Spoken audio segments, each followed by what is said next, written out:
Okay, so we are reconvening the West Newbury Select Board meeting with the agenda that was originally posted for Monday, July 26th. It's currently Wednesday, July 28th at 6:35 p.m.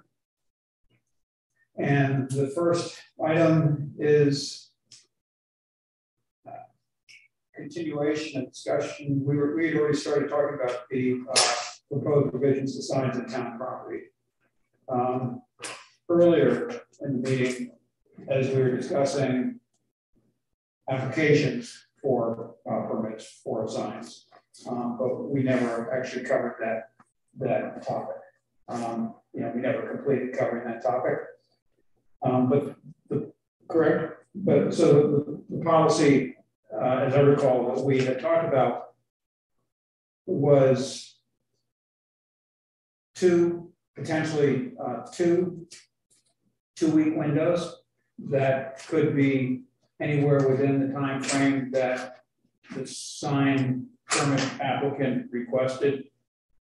Could be at the end, could be one at the end, one at the beginning. They could be two consecutive 2-week periods, so 4 weeks continuous. And there were up to five locations approved within town. And the locations that have been discussed as potential locations, I won't recall them all, but Page School, Pipe Stave, Middle high school. Middle high school, actually more technically, I guess that would be Farm Lane. The town driveway off of Farm Lane, we're on the school driveway side. Should we revise the language then? I think we should, yeah, because when I put that in, I hadn't focused on the fact that the town doesn't own that property, and I had heard from an organization right around this time that knew that we were doing more enforcement of temporary signs, and they wrote to me to make sure I knew that they had gotten the school's permission for some signs that I guess are down at the middle high school, and that they'd gone through the process with the school. And so I sent that to Sam, and I said, when you're pulling these temporary signs, don't pull these. They were properly approved, and he wouldn't have known that if so. So yeah, the middle high school, they I guess have their own approval process, and it's not town land. And because they're a quasi-government agency, they can. Well, any private, yeah, just like any private entity could have signs in their temp signs in their yard. So how can we make sure that Bachelor Street by that's where. Yeah, Bachelor Street. Bachelor Street.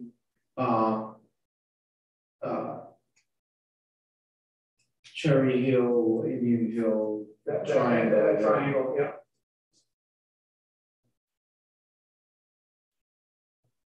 I'm just wondering how we make sure that people don't automatically place it at the middle high school and not realizing approved by the high school. I mean, if it's two separate processes, how,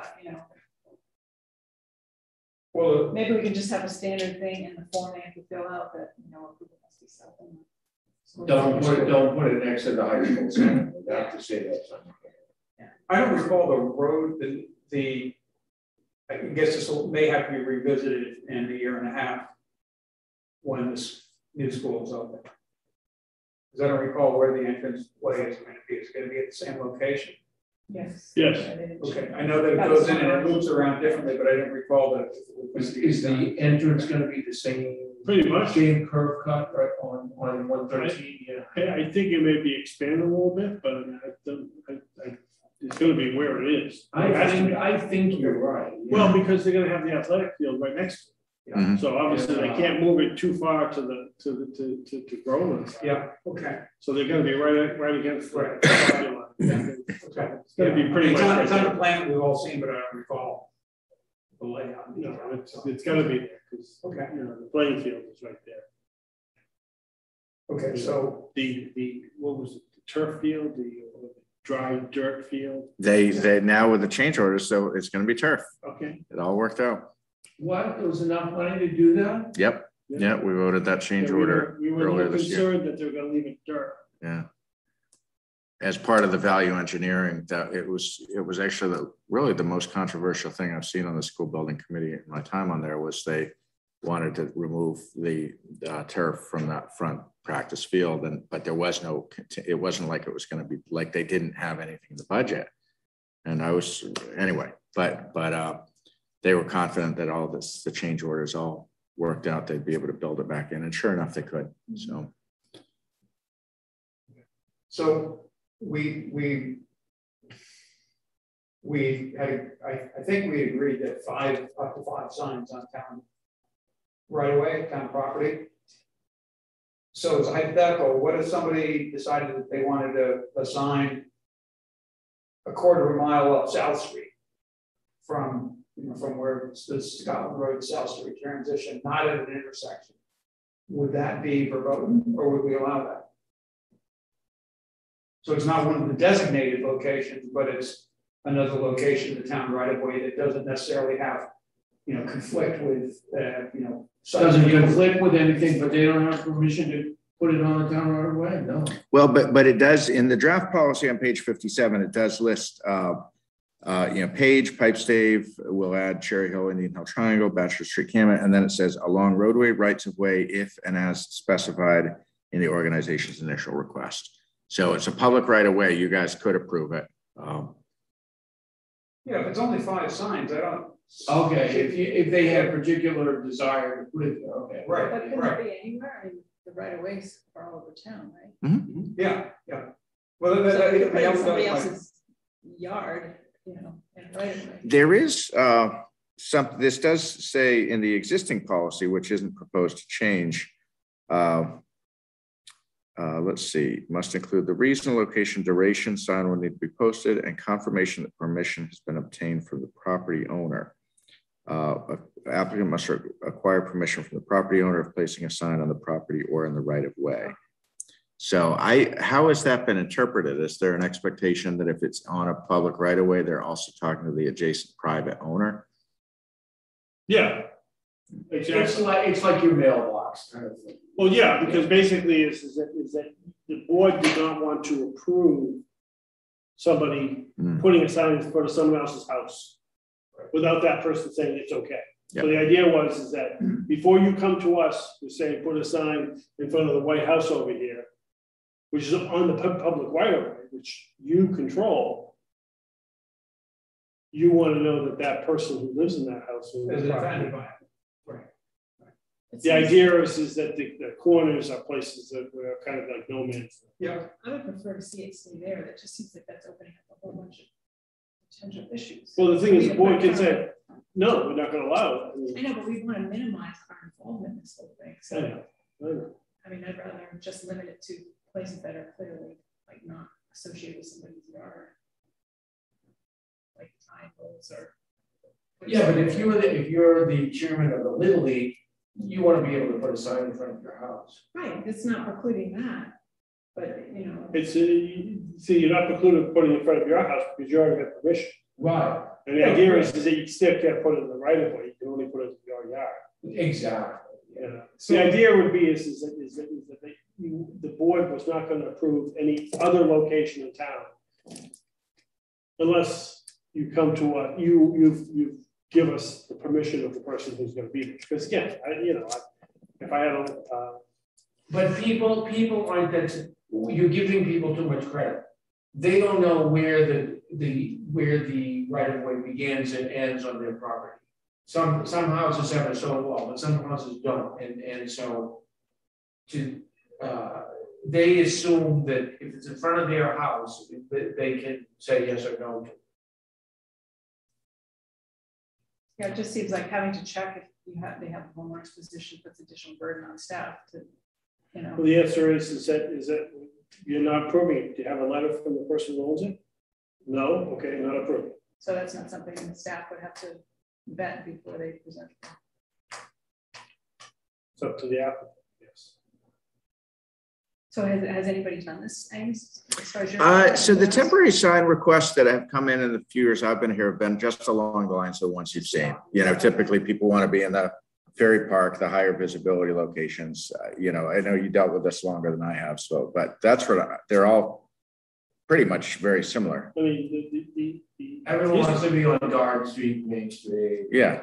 The history behind it was that for a while there, we were getting, It was going crazy, yeah. and the worst offenders were real estate brokers. Yeah. Who had, you could have a house for sale on Robin Road, and there was a house on the side of Robin, on Crane Neck, on the corner, down Main Street.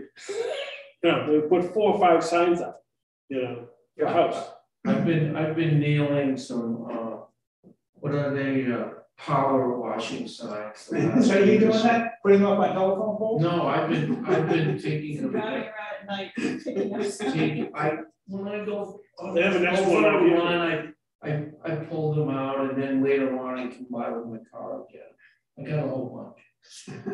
You're thinking about starting a business, right? No, they're not, they weren't approved. I can't stand it. I pull them out. I know, I agree, they're obnoxious, I get it. All right, so are you both okay with leaving this potential for putting some of this? I don't think it's a problem. I think you're overthinking it. Yeah. And then what about limiting the location of one temporary sign? In one, at each Number eight, location, number eight, yeah. I think that's reasonable. Okay, who's gonna police that? I think it's okay. Well, I think you're saying 1 sign per organization per location, because that's fine. I'm fine with that. The only one I was concerned with was item D. That's how I Other interpret it. organizations. Item D is the one that staff had some concern about that no more than one organization could have it. And yeah, because that's just ends up, that's like booking field use for park and rec. It's just. I mean, do we want to have some limitation? Do we want to have no more than 3 different organizations? Yeah, I don't think it's. Yeah. I think if it hasn't been an issue, if it gets because to there is permitting required. Yeah, I think what you want to avoid is sort of that you approved one of pipe state and they put 3 signs up, the same sign. Yeah. It's like, what are you doing? Just put up 1. Yeah. Oh, so that's what A is asking. Yes. Yes, Yeah. it's just that you get permission to put in a pipe state, you put 1 sign. Yeah. Don't put up 4. Yeah. And say that, and that was the ridiculous. Okay, so only 1 sign by an organization. Right. At a location. Yes. But multiple organizations can post signs at the same location. And our assumption is that we're not going to have, I have yet to see, 6 or 7, even probably more than 3. It hasn't happened, and it isn't likely to. And if it does, then we'll have to revise the policy or We're not even revise the policy, you just have to tell them no. in 2 weeks. Yeah, true. Yeah. You have to tell them no. You're gonna if they, and I think it depends upon the site. So, like for example, pipe state, you could probably have 3 different organizations, 3 different signs. On the corner of Crane Neck, 1. I mean, you can only the island on one of the roads there, they can only do 1. So as the things come up and. Yeah, they ask permission, and that's what they have. It's not that bad. Yeah. Not that bad. Besides, I'll drive around. Yeah, we have Good. We've got police. On that front, I think I did mention this in the email, but I have kind of switched it to the building inspector, which is how most towns handle it. Yeah. It didn't really ever make sense to me that it was DPW, except that they're out on the road so they see it. But anyhow, Sam was happy to be the temp sign enforcement person. So if there's an enforcement issue, I'm the ex officio. So we deputize you. You're the inspector. will he get a notification? I mean, who's going to control this 2-week?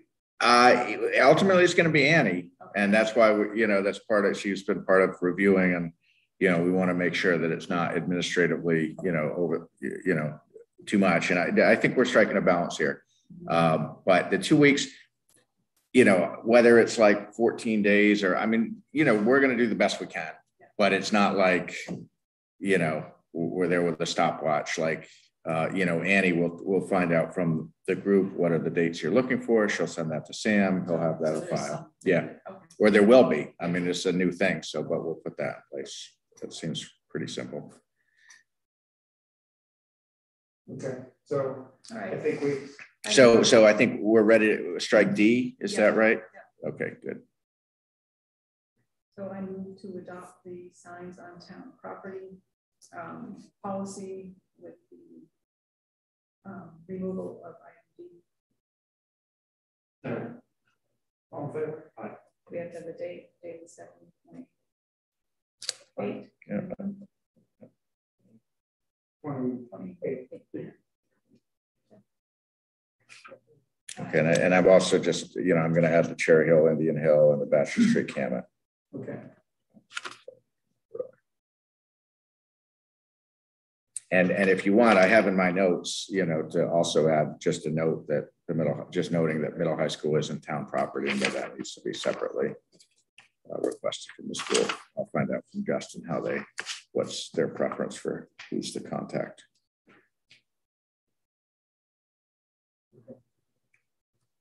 We were talking about item O, if I remember correctly, as I was saying at the end of Monday night. Review of proposed revision policy for result to review and issue by town council. Yeah. So you've got a draft on page 66. And I tried to write something that was fully consistent with the town council bylaw, but that also, left in place enough oversight to allow for basically budget management.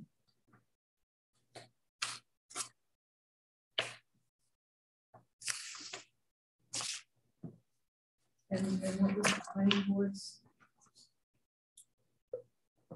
We wanted to be able to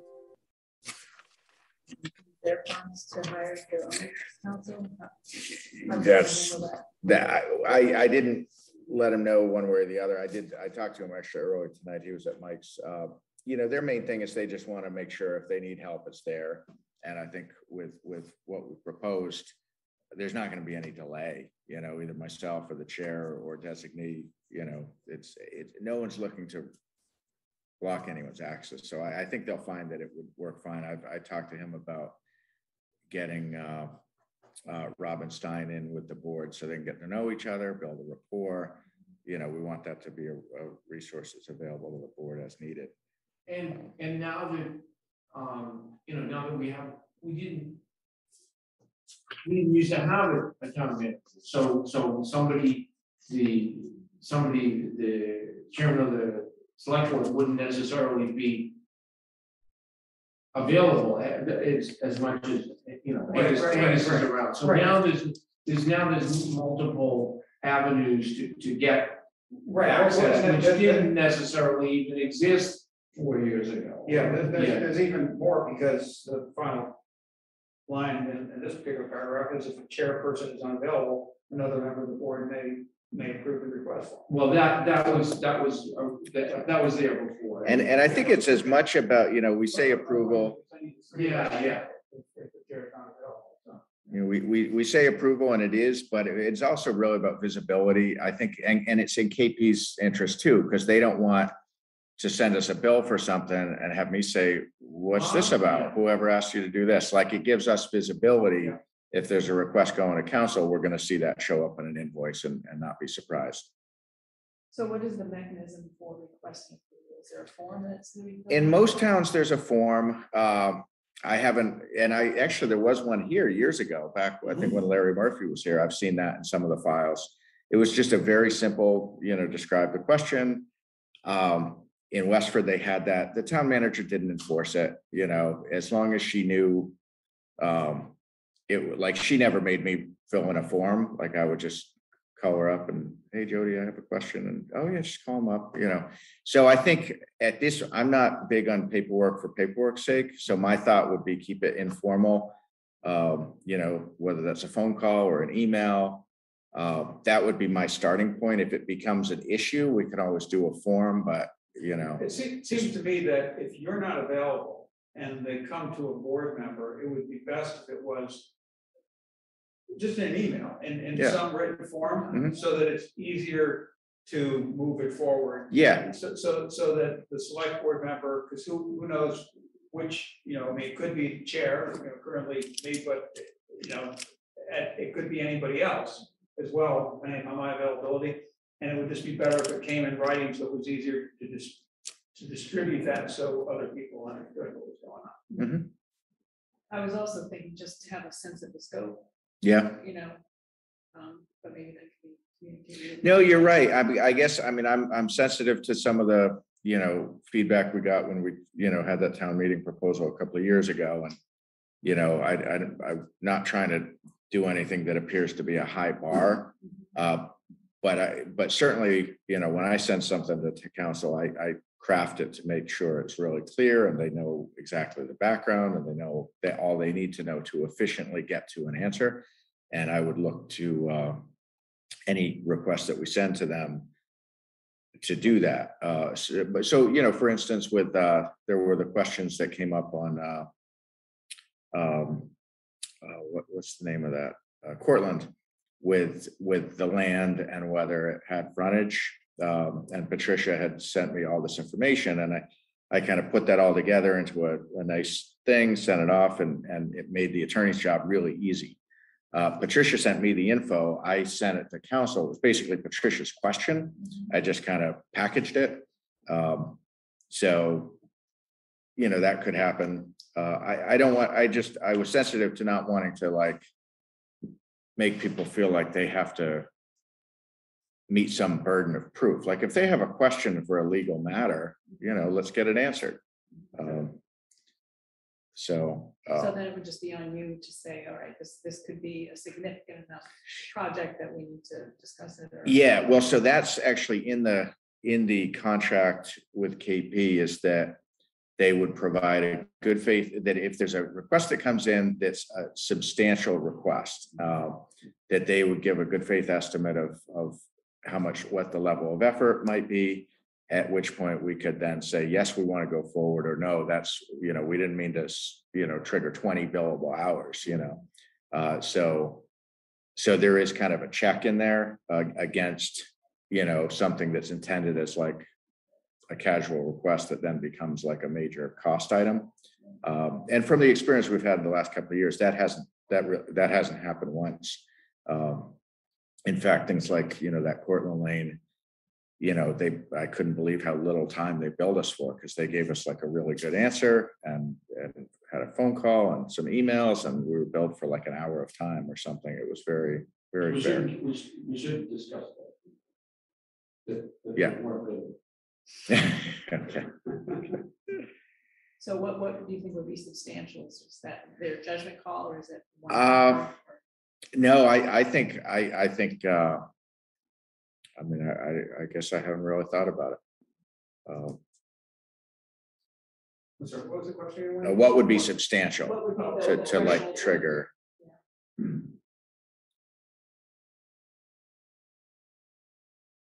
I don't know, a couple hours. That's what I was going to say, 2 hours, but I mean, to some extent, this is kind of a trial. We're gonna have to Yeah.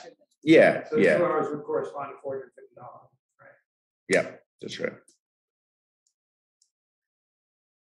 What do you think? I'd say anything that there'd be an anticipation that this would be a cost of over $1,000 or 500. Okay.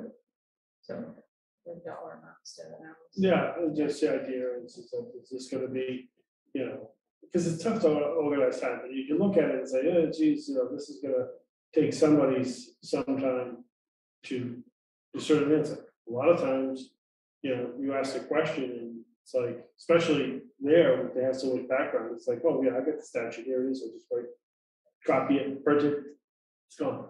Not even 0.2. But or something that's gonna take just a little time to do it. But if it's gonna take a couple of hours, figure it out. Yeah. So again. And again, that I number think, will probably change. with and time. again, I think it might be something, you know I when I see it. Yeah, I mean, you know, the language in there is, so for instance, like the MOU with Merrimack, you know, when we initiated that, I think we would know that's a substantial matter. That's going to take periods of time, multiple back and forth, multiple parties, although they're billing Merrimack share, which I did clarify because I saw it on an invoice and I reached out just to make sure that I didn't need to cross bill Merrimack, and they said, no, that was just your share. But anyhow, something like that, like, we know going into it, it's a initiative, as opposed to, a more routine question that comes up. So the language in the contract, I think, is a check against us inadvertently, like running up a bill, sending them something that we think is like really routine, but really it's not, and it's going to take them, a significant amount of time. Then they would let us know and provide a good faith estimate of the level of effort. So. Well, I guess I'm also, on the off chance that Archie or I have to do it, I mean, I would feel more comfortable knowing what the threshold is, if I'm approving something. I don't know that I could look at a request and say, oh, that's a 2-hour thing, or that's, 15-hour thing. But I don't think it's complicated.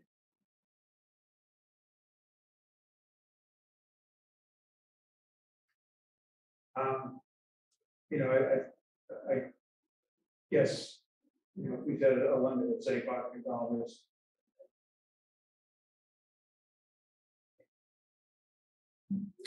That seems fine. But I also think it seems to me that it's fair to ask, Angus might be comfortable with, it being verbal, but if it were me, I would like to have something in writing so I can pass it on. Yeah, so you don't have to formulate a request. Exactly. Because it's, clearly anything like that would be the chair. Right?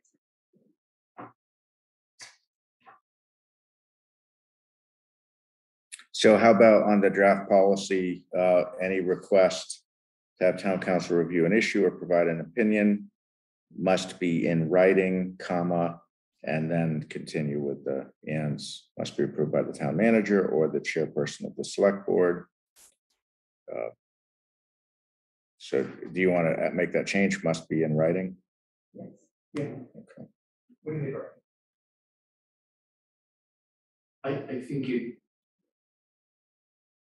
I think it's just a CYA thing that's worth having. Yeah, good. And in writing could be 20 words. Yeah. It doesn't have It's to be just like, Yeah. oh, I forgot, or then, or no one, or we can't say we get it. Or something, or something. Right. Yeah, I mean, it actually covers everybody. Yeah.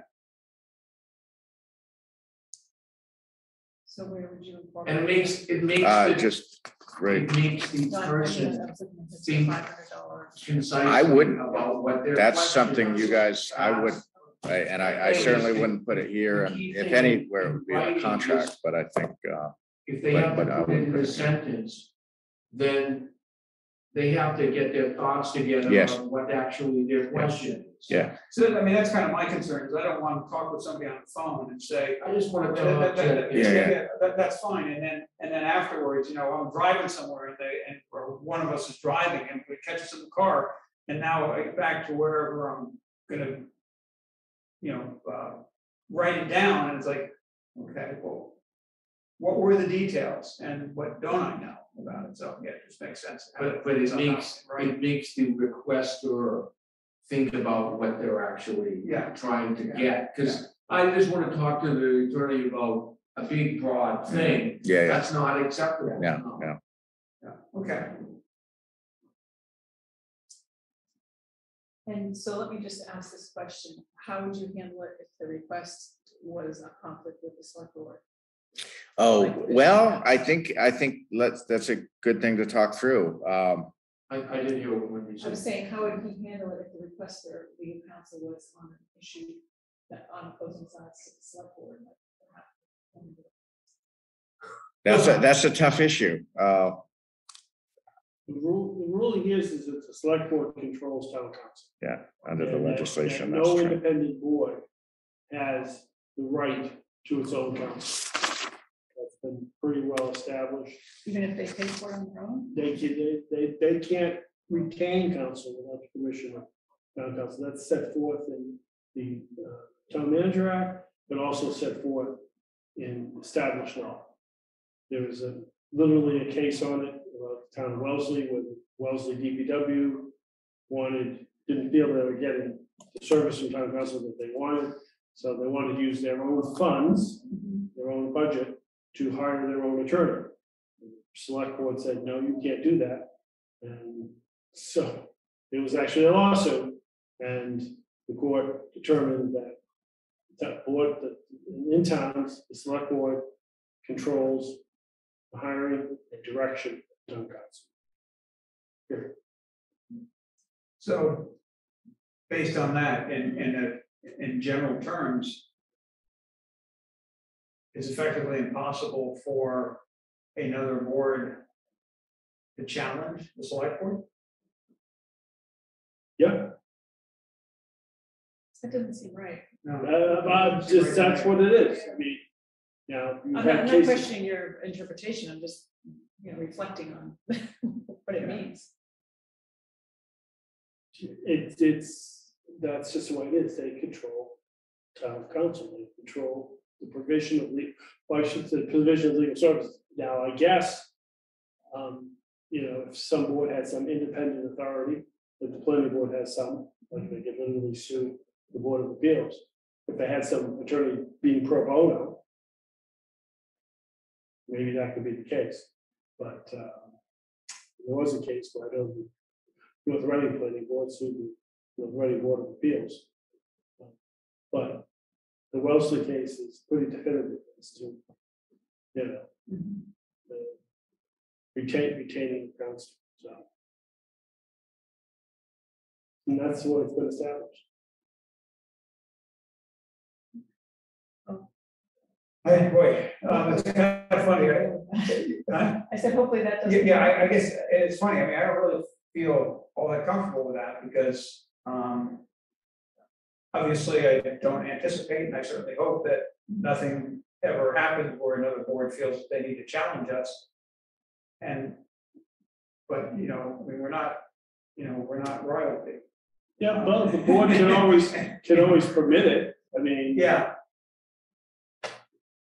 it's up to the select board. If you feel Okay. if you feel philosophically that another board should have the right to, retain separate counsel, you can approve it, but it's your decision to approve it. Nothing wrong philosophically to say that that's okay with you.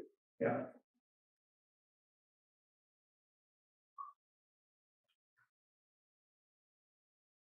Okay, well, I mean, based on that, this is something we may revisit at some point in the future, but I think we're gonna try to move past where we are right now. Is it worth adding a statement to this policy that just reflects our general intention to work with other boards to make sure we have access? Or is that setting us up? No, don't do that. So give me your reasoning. I'm not disagreeing, I'm just curious about the reason you say that. Because you're cracking the door open to have a lot more. So somebody has to make a final decision on things, and that this will not allow final decisions that will open. I think it will just allow more conflict and more unresolution of things. That's just the way.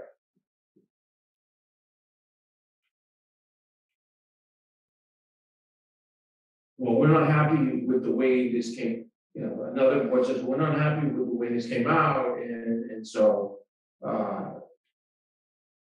and things will drag on, and certain things, whether you win or lose, certain things have to end in a certain. At some point they just have to end. Yeah, I mean, it's almost implicit when that they can. We don't have to say that explicitly. It hasn't been in the past. Yeah. So it's- Yeah. So I guess it's on us to make sure that we wield this power, appropriately. Right.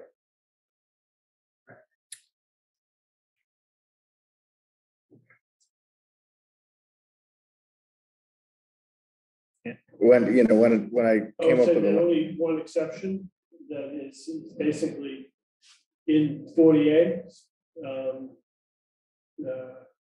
In the event of the statute specifically says that town council must represent the building inspector in any dispute regarding zoning. Statute says. Yeah. Because that one contemplates that might be boards that would be in opposition to each other. Yeah. And they settled that question by saying, if there's any dispute, town council has to represent the building inspector.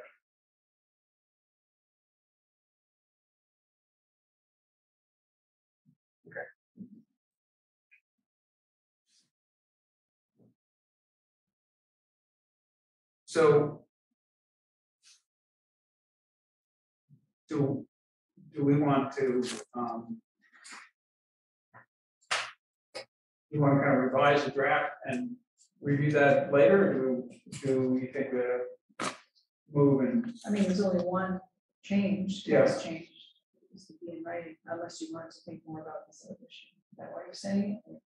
Well, yeah, I don't think I'm gonna get anywhere, at least thinking about the other issues. So, you know,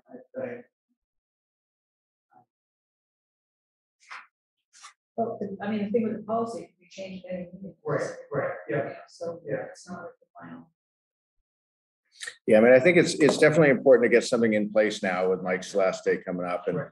maybe the thing to do is once it's voted, you know, we can circulate it around. And if boards or committees or departments have feedback, criticism, whatever, you can always come back and amend it. But I think it is going to be important to have something in place. I guess an interesting thing is it might actually be worth, you know, an hour of KP Law's time at some point, or whatever, you know, a brief discussion with KP Law, that if they have any thoughts on that, you know, seeing as they represent such a broad range of municipalities. Mm.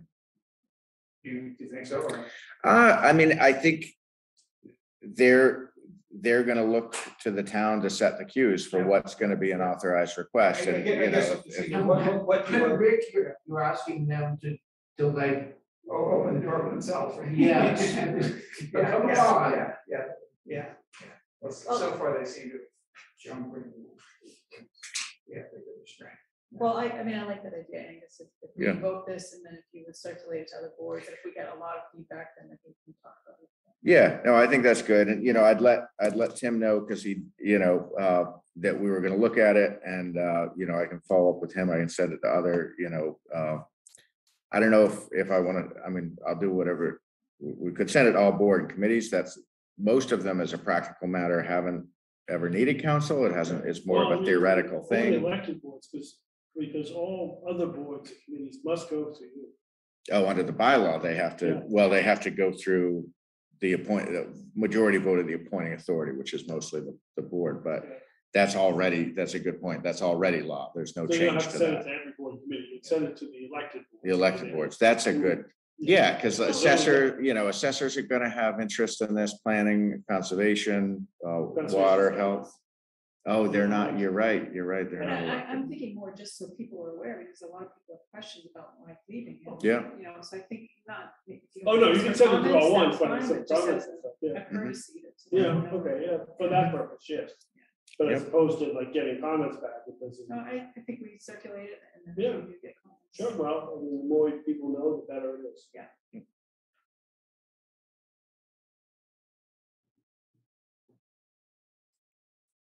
Okay. All right, so I would move to adopt the request for review of the Newbury Town Council policy with the addition of that the request be in writing.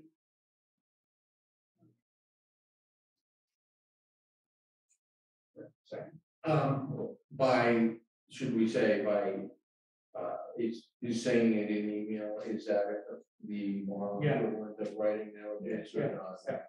Okay. Second. Any other discussion? All in favor? Aye. Thanks.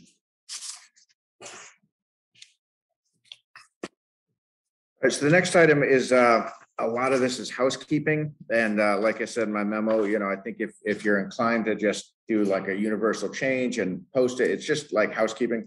We could go down a lot of rabbit holes in here. And that was not the intent for tonight.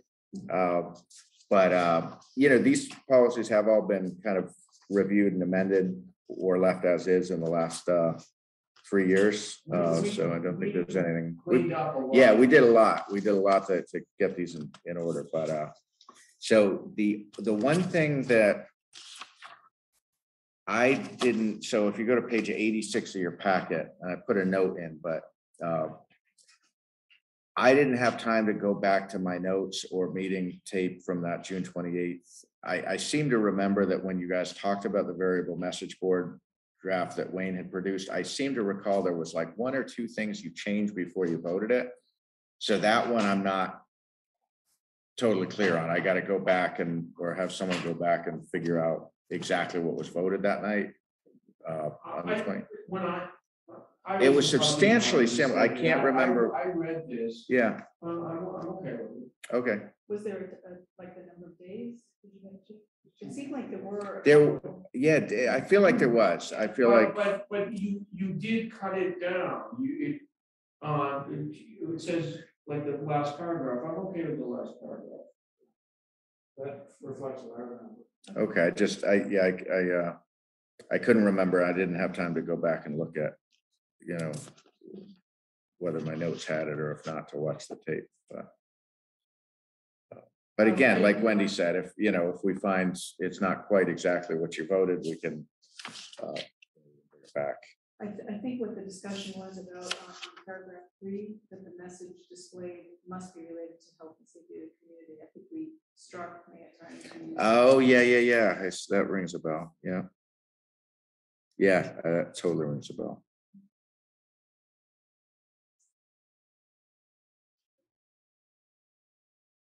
See, I kind of didn't want the town meeting stuff on there, but. That's what Wendy's saying. That's exactly I what. didn't know. At the time, I don't remember if everyone agreed on that or not.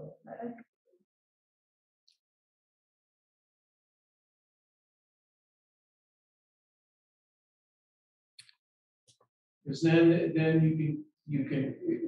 can expand to, well, important government events will, that's sort of vague, you could say. Okay.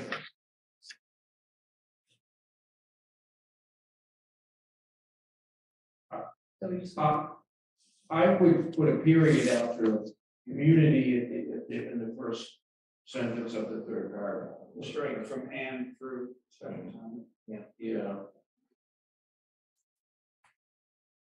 I don't have a problem with it, a short-term emergency traffic control. Yeah, that's good, because there isn't a sign in a particular road or something. That I get that. I can live with that, but I don't think we need to make it a policy, fall town meeting or something.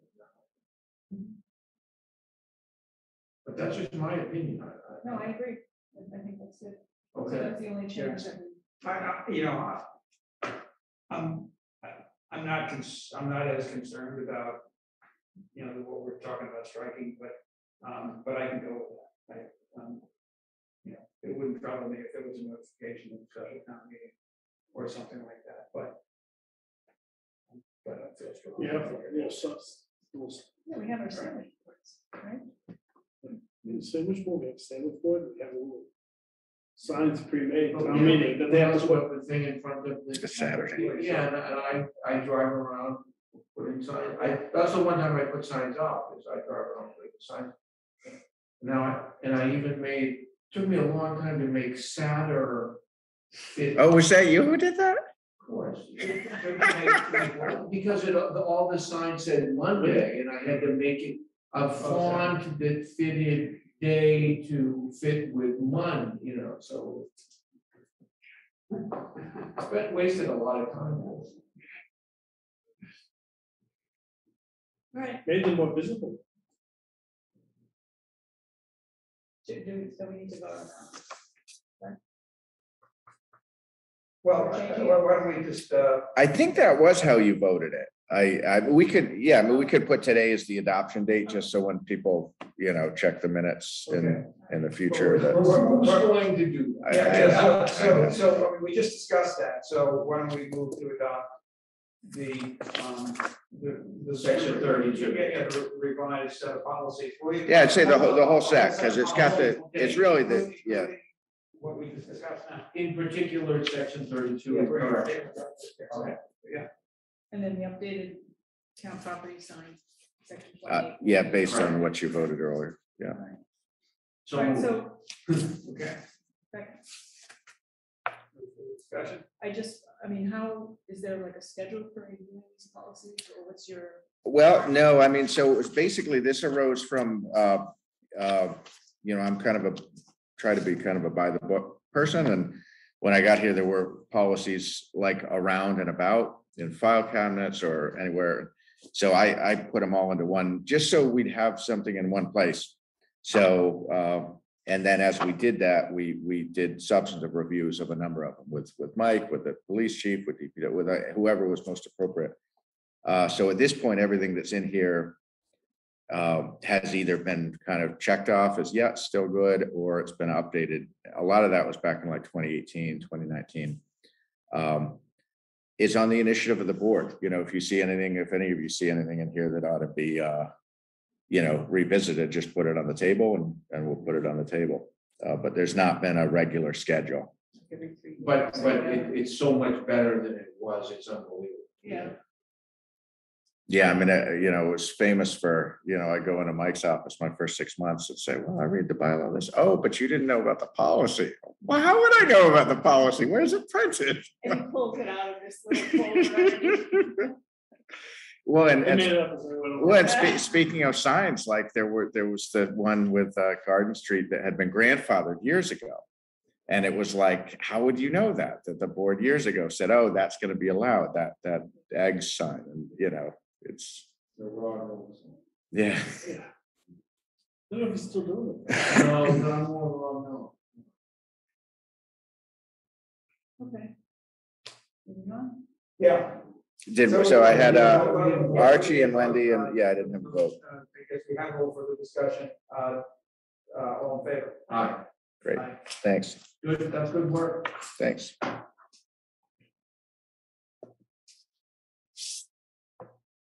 Not to a mailbox. That one here, anything else.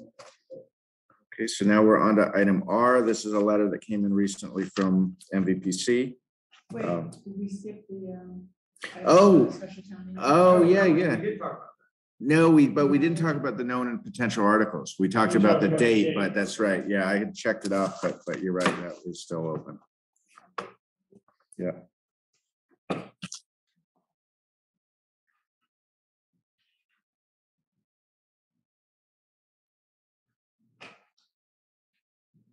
What's address in by? It's basically like an E911, just to standardize what's the process for assigning a street address to a new property. It's something Sam's recommended since early, and we had one up in Maine. He recommended it. He's reviewed it with Leah, with Christian. It's basically, it's happened and it's gone fine, but it's not, there's not like a document that sets out clearly the sequence of how that address is assigned and ensuring that, you know, public safety signs off on it, that it gets properly built into the E911. So there, I have a complete draft. I didn't include it in this because, you know, this is just to let you know it's on there, but at the next meeting I can, and like today I got a proposal from Leah, I think with the whole, I think it was the floodplain bylaw. So a couple of these I have complete backup. So you guys can get into the details on that. But in a nutshell, that's what it is to standardize and clarify the process of assigning us an address to a new structure. And then so who is bringing the adoption of MGO? Is that you? Well, it's, I would propose it for the board if you agree it's a good idea. Have we talked about that? You know, generally Briefly, yeah. So, you know, for those watching at home, there is an MGL that sets out powers and duties of a Park and Rec Commission. Mike did some research, and when our Park and Rec Commission was first established in the early 50s, that statute wasn't ever cited. So there's a question as to whether those powers and duties rest with our Park and Rec Commission. It's not knowable right now. There is no, and so the idea is to clarify that one way or the other. So I think, you know, we'll put that on the table for, and you guys can see if you think that we should do that. And if so, you should sponsor it. If you don't think it's a good idea, I don't sponsor articles. So.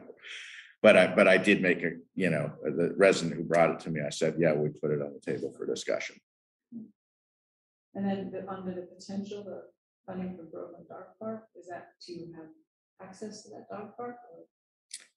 Or? Do you want to speak to that one? Basically, the question is, should there be some allocation appropriate for funds to assist in the creation of a dog park over at, what's the field over there by Groveland? Yeah, but the Groveland Fields? Yeah, where the pines. The Pine Fields. the pines or the other? The park. Yeah, the pines, yeah, The right, pines. right next to the police department. Right, and the mountain they leveled Yeah, right there.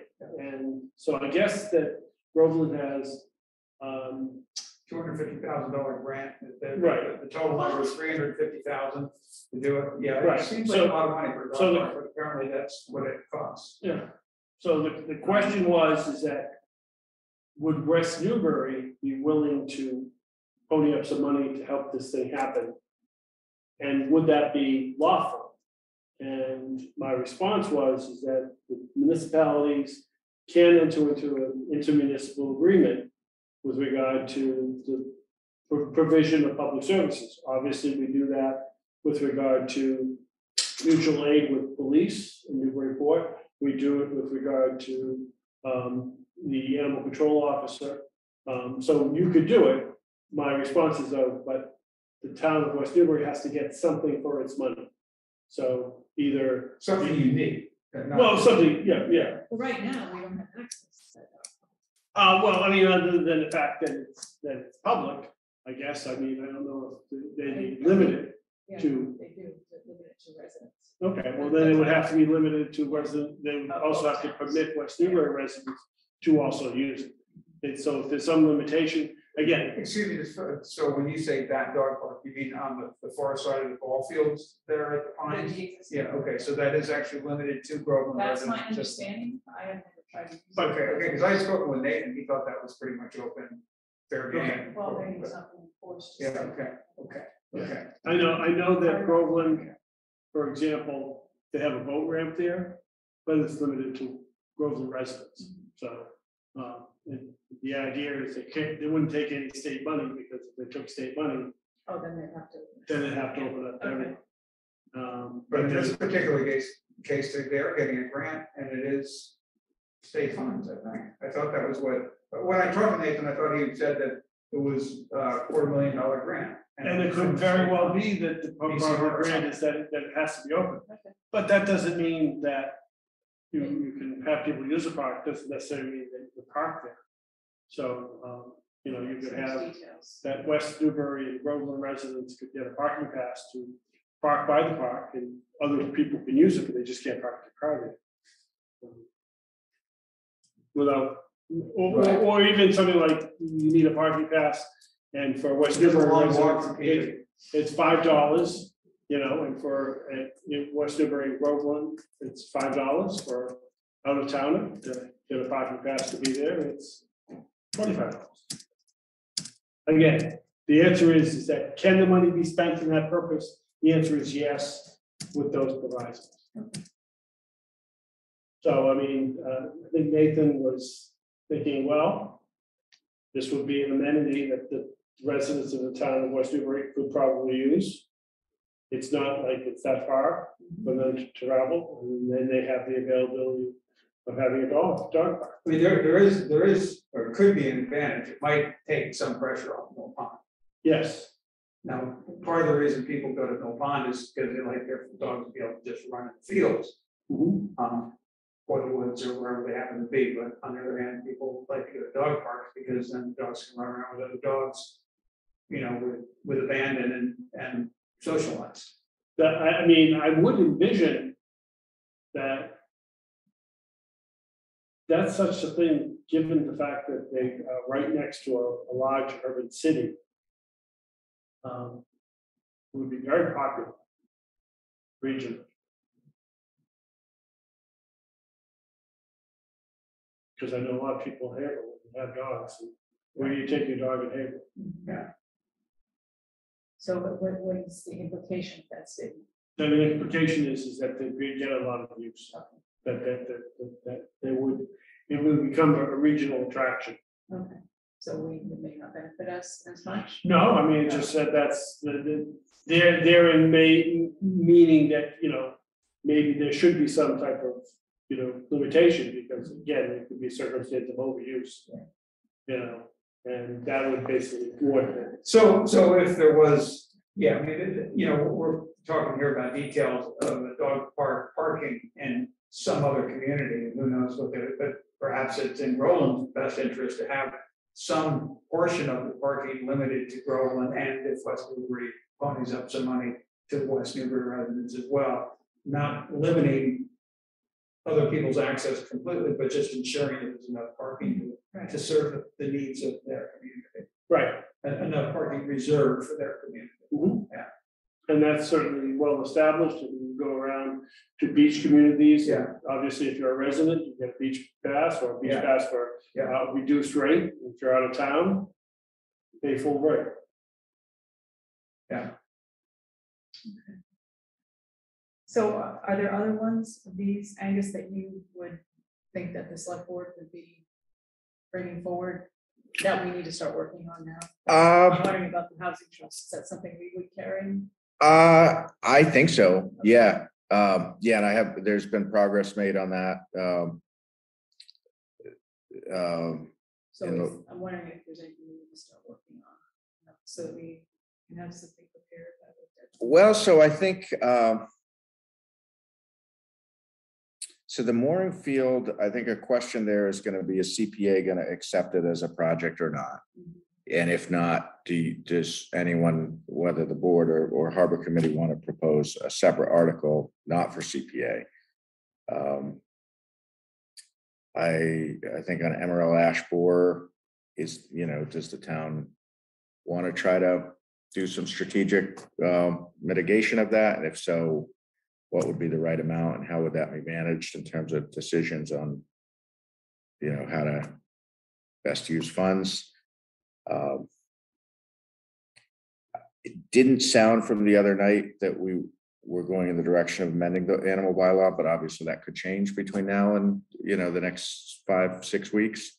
If so, we would need a proposal.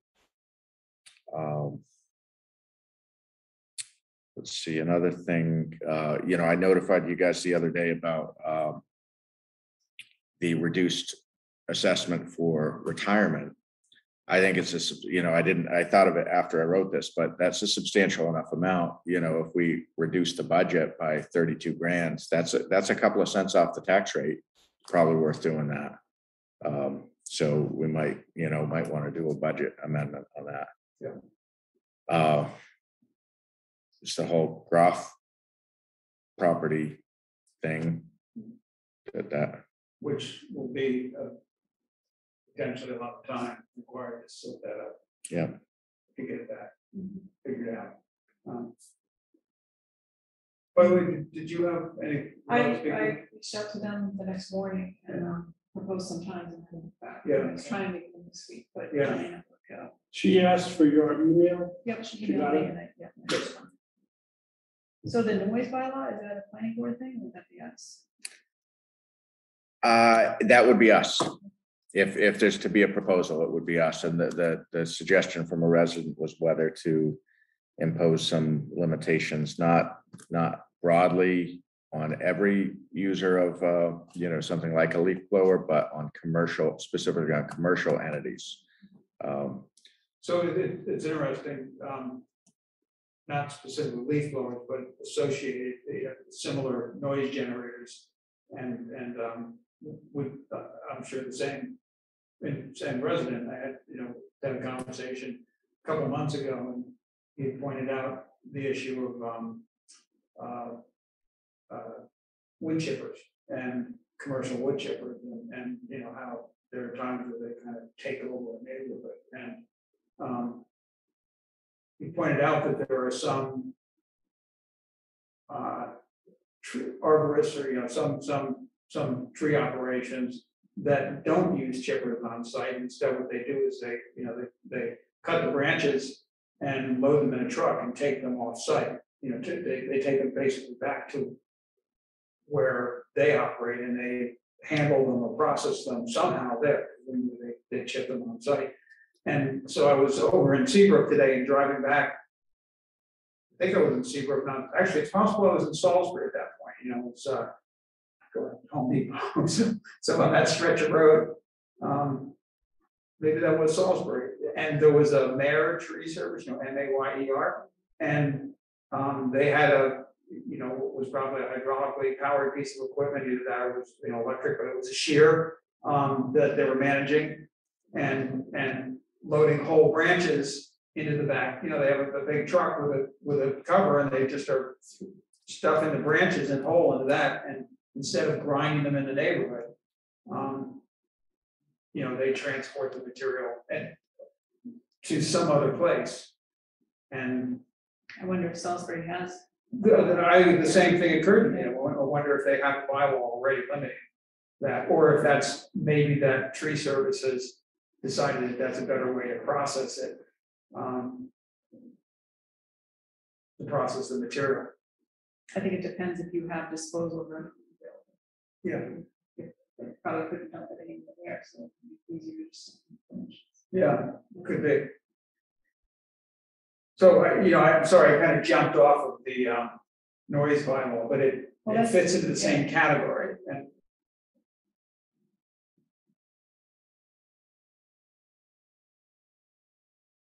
I mean, I think it's worth considering. It's just, I guess it's not clear to me yet. What is the select board's purview and what should the planning board take forward? yeah, it seems to me as though it's something that's worth us pursuing, but I don't see how we're going to get there between now and the deadline for an article. Yeah, for September.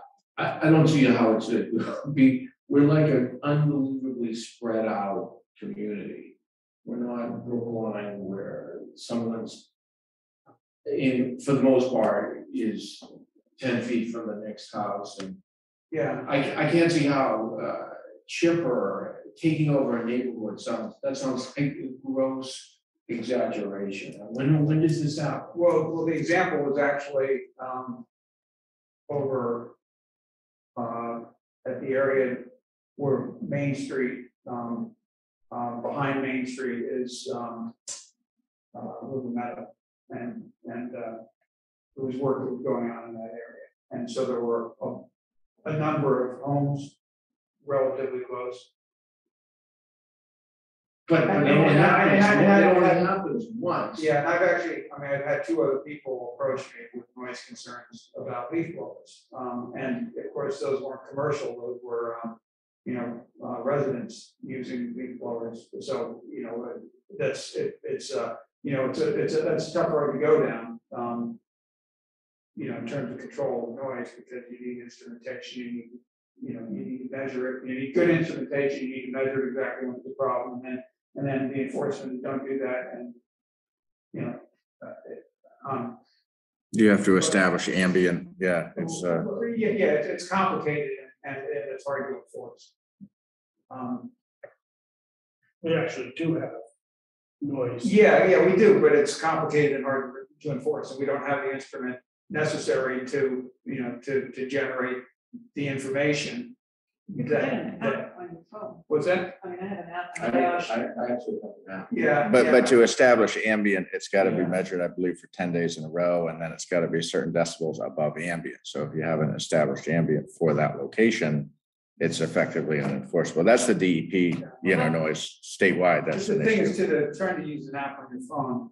You know, that's not calibrated. If you're looking for something that's enforceable, you know. I have mine on the plan setting. You need something that's, you know, an instrument that's calibrated. If you think it's going to really hold up. Okay, we're really getting off topic. We are. We're going down the rabbit hole, but Well, it's just if we're going to bring it forward, we need to decide if it's going to be on us. We need to. Yeah. Okay, I'm not interested at all. I'm not interested for this meeting, but I think it's something we're going to talk about for a future article. So Angus, on the housing trust, is that something that you are working on with the consultant, or is that something we would need to? Yeah, no, I'm working on it with Leah and the consultant, and now with Mass Housing Partnership. We've got, there's going to be a meeting with the planning board on the 17th where Mass Housing is going to be providing some advice on what types of things, first of all, and what types of things a trust can do, but also operationally what it takes to set it up and to operate it successfully.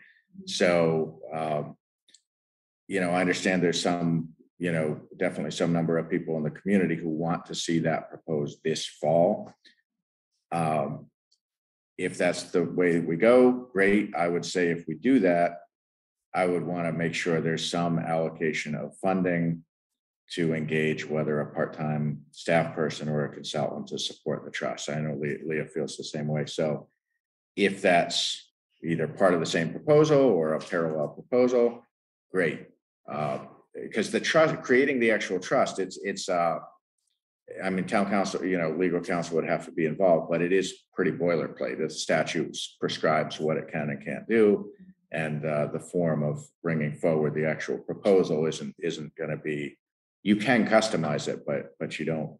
Angus, so with the people that you contracted with to do the other stuff, would they well, so that's what we do they do that?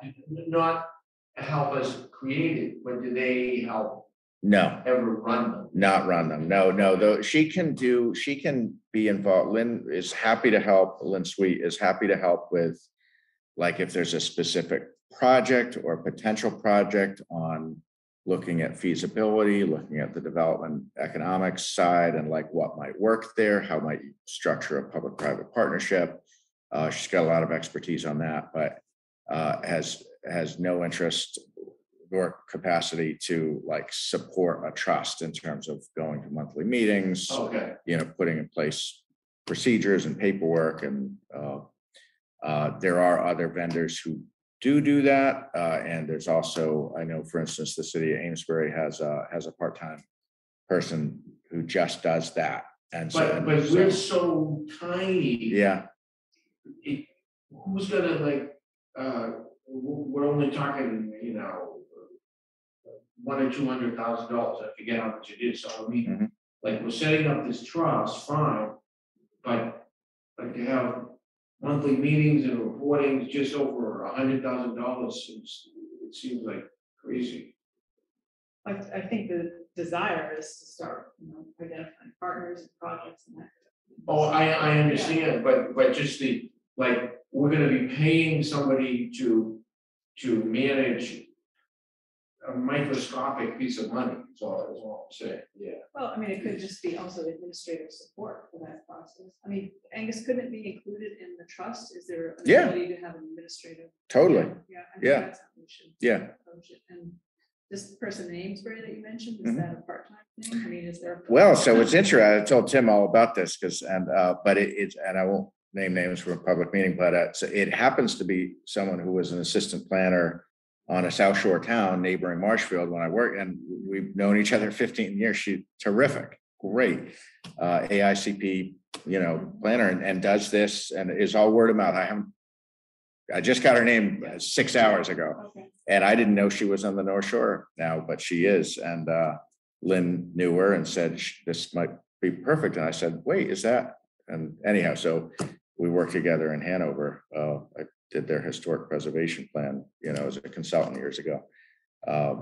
So I'm going to reach out to her. She could be perfect because she's what she's doing in Amesbury, and she's a very, very competent, very talented planner. So Leah is not interested in taking on extra hours. So for this. Oh, I'm in favor of it. It just sounds like we don't want to spend all the money we have. Just managing the money. Right. Yeah. So one question I have asked, and I know Leah's asked her board, and I told when we met yesterday, I said, keep asking them, but we keep asking, what would a trust do that we can't do today? I'm not saying there's not an answer to that, but I am saying no one has been able to answer that question yet. For me, they would pursue these opportunities. I mean, there's a lot going on behind the scenes that's not Mhm. formalized or, have any, not power, but, Yeah, any authority. that's right. To do that. That's And right, That's yeah. where I see the role initially. Yeah, yep. Yeah, and I've seen they can be definitely successful, To keep the in that. images going, you mean, Wendy? Or- Yeah, and start reaching, I know there's been some contact with Habitat for Humanity. There's some other, maybe developers that are interested in partnering rather than having an adversarial Yeah. relationship. I mean, there's some like legwork that could be done. Right, That's what right, I'm but interested so the trustees would be doing in, that, would be managing that. yeah. But would they, it has to be the right people. Right. How does the CPA funds and the housing portion, how do they fit together with the trust? A lot of towns, when they set up a trust, they'll start to, not automatically, it's a town meeting vote, but as a matter of course, we'll put that 10% allocation into the trust. The advantage of doing that is the trust is much more nimble and doesn't need a town meeting vote to further appropriate. So if an opportunity comes along, to tie up land or to provide a deeper level of affordability, for instance, the trust can do that. They have the authority to do that. That's a choice of town meeting, and that's town meeting relinquishing its control of those funds. If that's done, then to actually use those funds, for the trust to use those funds, they've been already fully allocated, so there isn't an additional CPA process that has to be Correct. gone through. But that relies on both CPC and town meeting Yeah. being comfortable Yeah. to let go of the reins and Yeah. let Yeah. that trust do Yeah, its but I work. mean, if you put your faith in the trust, Trust the trust. yeah, exactly, if you trust the trust, then that's not, doesn't seem to me to be an unreasonable thing to do. And so for round numbers, after we get the state match, which of course varies every year, but we're what, $400,000 to $500,000 a year CPA? Is that? For the housing portion. No, overall. The housing portion, I want to say is like 55, give or take, round, very. Yeah, I was thinking 400 to 500,000 overall, so 10%. Yeah, but 50, so maybe yeah. it's 55. So Yeah, it's a I little think more. that's about right. Okay. So. And so then the money that would be managed, and if it's incrementing up every year, becomes less trivial. Not that the 150,000 is trivial, but Well, it is trivial in terms of land and housing. Right. Yeah. It's not trivial, but it's trivial now. Yeah. Well, Yeah. unless we currently own the land. Yeah. So this meeting with the planning board on the 17th, is that specifically to discuss the house? Well, that's their regular, I'm sorry, Is there's, it specifically? Yes. To discuss the trust? yeah, to discuss the trust. Yes. So if you were to tell me you definitely want to propose a trust this fall, then I would probably do other things in addition to that, like get KP starting to work on a proposed warrant article, which they'd be happy to do.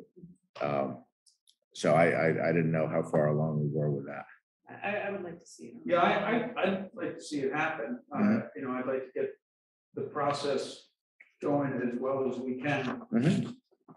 The town does own land, and that could be considered, and who knows what else might come up.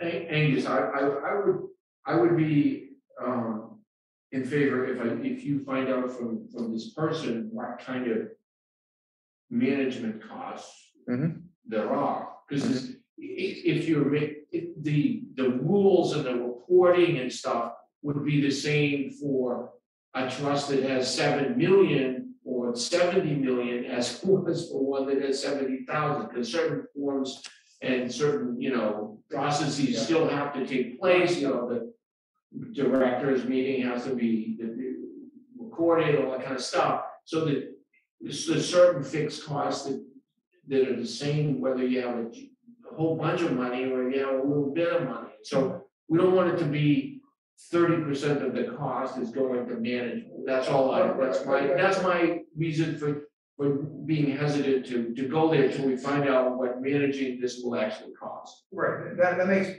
perfect sense.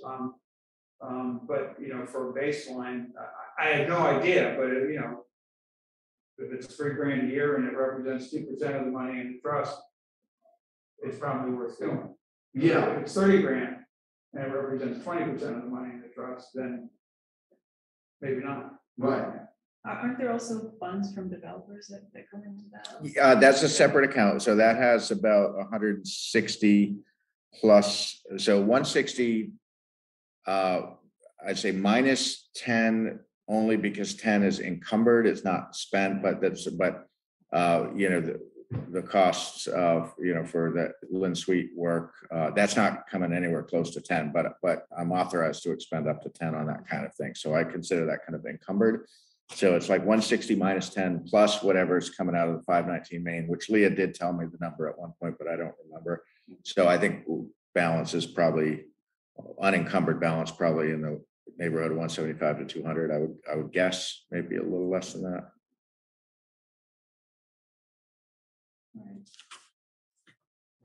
Need to vote on that, or is that? No, I'm clear on the direction. Is there, given other stuff? There's no problem. No, I don't think it's my only, I'll say again, I don't want to sound, but as long as a proposal is accompanied by a realistic plan to implement it and have it be successful, that's my only interest. I think creating the trust is not a big lift. It's just making sure that it has the resources to then get up and running. And, some of the things, that would happen in the few years I worked in Westford, with going from like just awarding money and then not really knowing, like, when do we give the money? Is it a reimbursement or do we pay it up front? Like, what's the accounting? What's the auditing on the back end? Like, what kind of forms are we doing? Is it rolling? Can any developer come to us at any point, or are we going to have a deadline?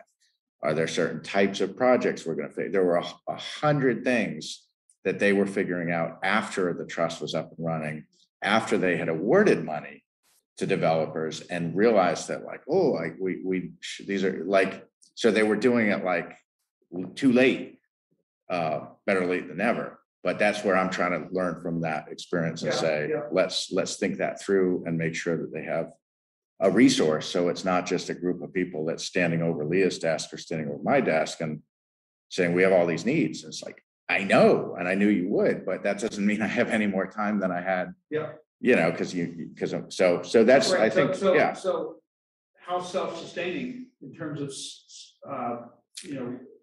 of addressing their needs, how self-sustaining can the trust be? I think a lot. I think, well, in terms of revenue generating? No, in terms of the time. I think there's an upfront investment of time to get things up and running, to create things like forms and paperwork and procedures of how the money's going to be managed on the front end, on the award of grant, and like during project and project closeout, the accounting, all of that's got to kind of be thought through.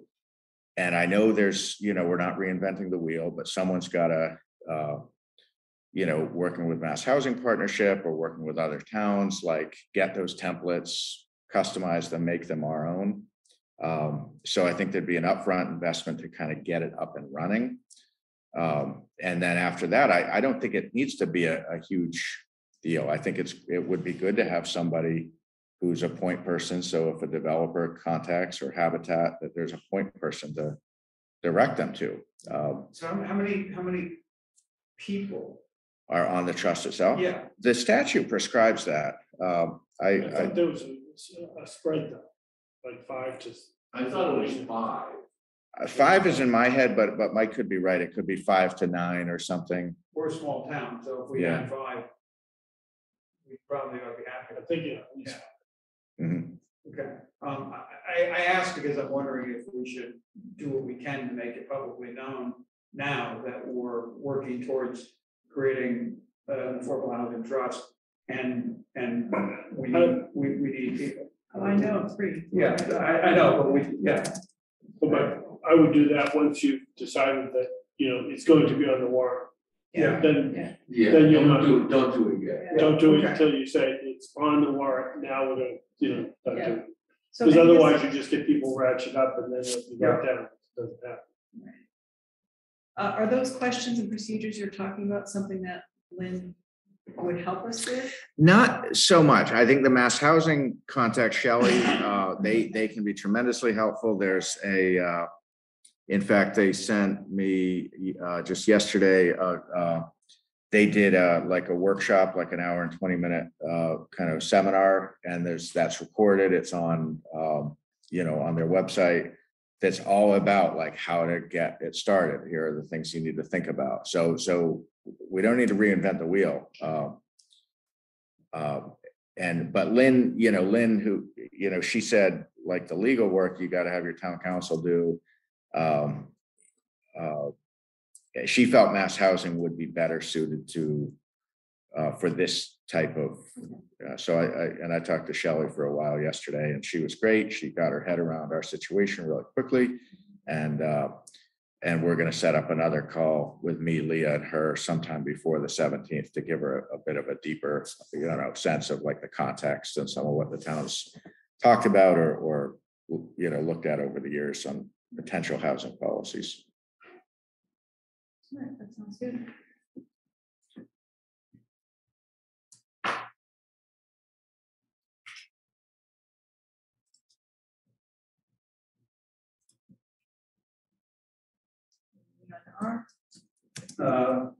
Yeah, I guess the one with funding for the next phase of town office with the AC or agreed community grant. So I don't know if Wayne has heard anything yet from the contractor BQ who did the work that's been done here so far, or at least they were the lead on that. And they're supposed to be revising or updating their proposal from close to 2 years ago now for the second phase of work here, which would include the Council on Aging space. And so the town probably needs to put some money into that. I think the number was $10,000 that we contributed towards everything that we've done here, and then it was matched by 60,000 or 70,000 for community funds plus utility incentives for the utility. So there we hopefully are going to hear soon, if Wayne hasn't already. Or I'm not sure if they're going to send it to you, Angus, or to Wayne, or maybe even to me, because I was the last one to ask that they update it. But we should have an updated proposal for that work.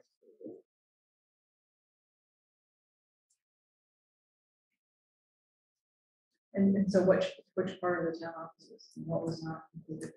The controls for council on aging. There's some other, I can send you the previous proposal. I don't remember everything that's on there. Okay, just curious. It was a smaller, it was broken up into two sections. And the reason it was broken up into two sections is because utility incentives maxed out based on number of control points. And so to take the most advantage of utility incentives, they broke it up into two pieces, assuming that it would be done, that it could be done in a subsequent time. Yeah. And so that's what we'll be going ahead with. There is also some work that they proposed to Wayne to look at the library for the sake of balancing the HVAC system there currently, which they expect will save a little bit, because it's not running very efficient there right now. Yeah, that is the project we were on. Yeah. But if we, if they come back with the right kind of information, we can do the Green Communities grant, and the town would probably put something into it, but not much. And the utility would also be contributing to that problem.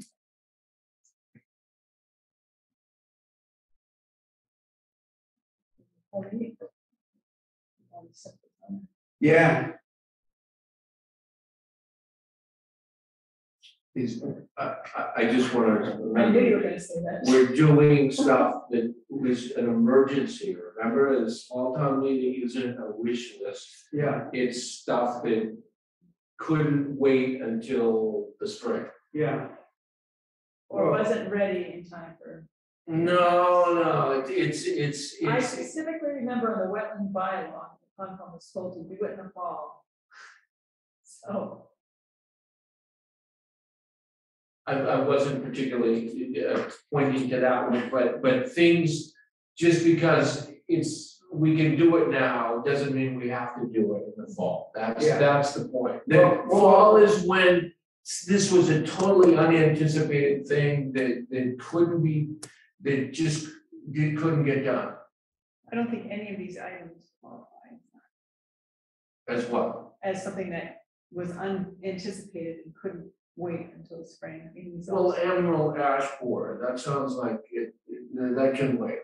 I mean, all of these items fall in that category. Well, that's what I'm saying. Well, that's the whole just point just of as a caveat that meeting is yeah. we're building it up here, and that's not what we want to do. the stormwater bylaw, that is a requirement of the EPA permit and was supposed to be done by June 30th, and we just couldn't get it done in time.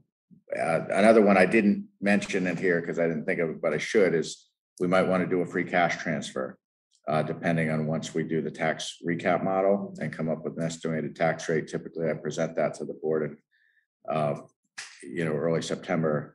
And then if you're comfortable with the estimated tax rate, great, but sometimes the board chooses to propose a free cash transfer. So that would be your option, whether to do that or not.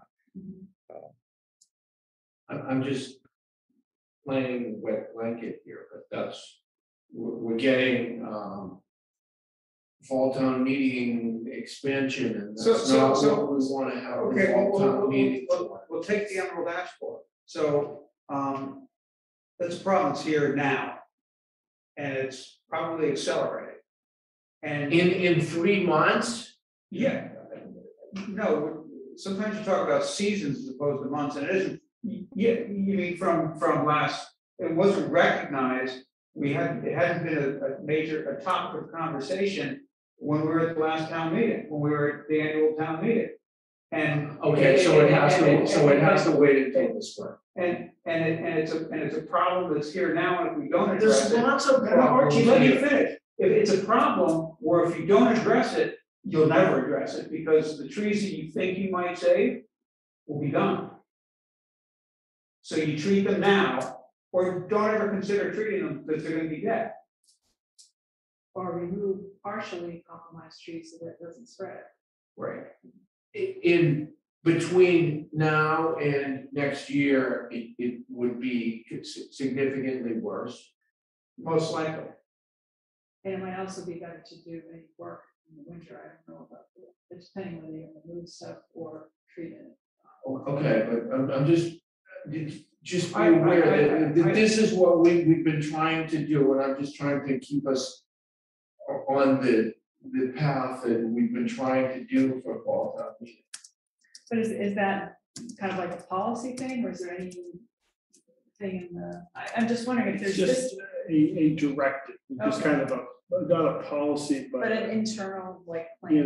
plan. Yeah. But I disagree with you, Archie, because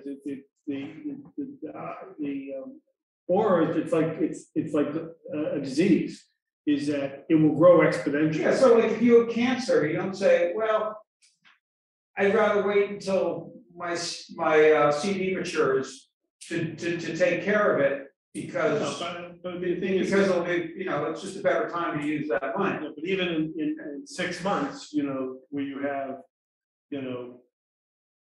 100 trees infected, after 6 months, you might have 300 trees. Well, in reality, we probably Do already. we know any of that? Yes. We probably already have thousands of trees, in fact. I have trees on my property. The trees over at Bill Pond that are dying are dying from emerald ash borer. So the idea now is, and I'm not sure that it's a good idea, but it's something we need to look, that I think we ought to look at least, is are there particular trees that we think are worth preserving and that we should spend money on to preserve? Because Anything I've read is that this is kind of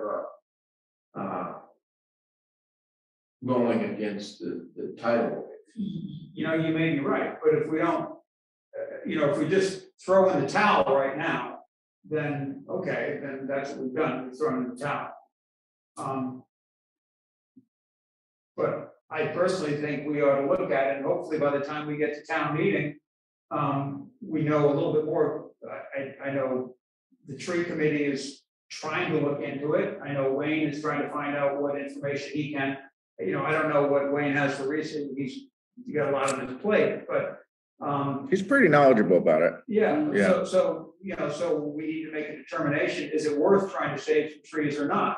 And if we don't do that now, then certainly later it won't be worth it, because they'll be gone. The But decision will is be it, I made mean, for you. is this something, I have to be more informed about, is this something that, okay, we do it, but Newburyport doesn't do it, so they're just gonna hop over here. Well, Anyway, no, we can't it isn't a be question. an island in the storm. No. So Archie, I don't know a lot of detail. I know a little bit. I don't know a lot of detail.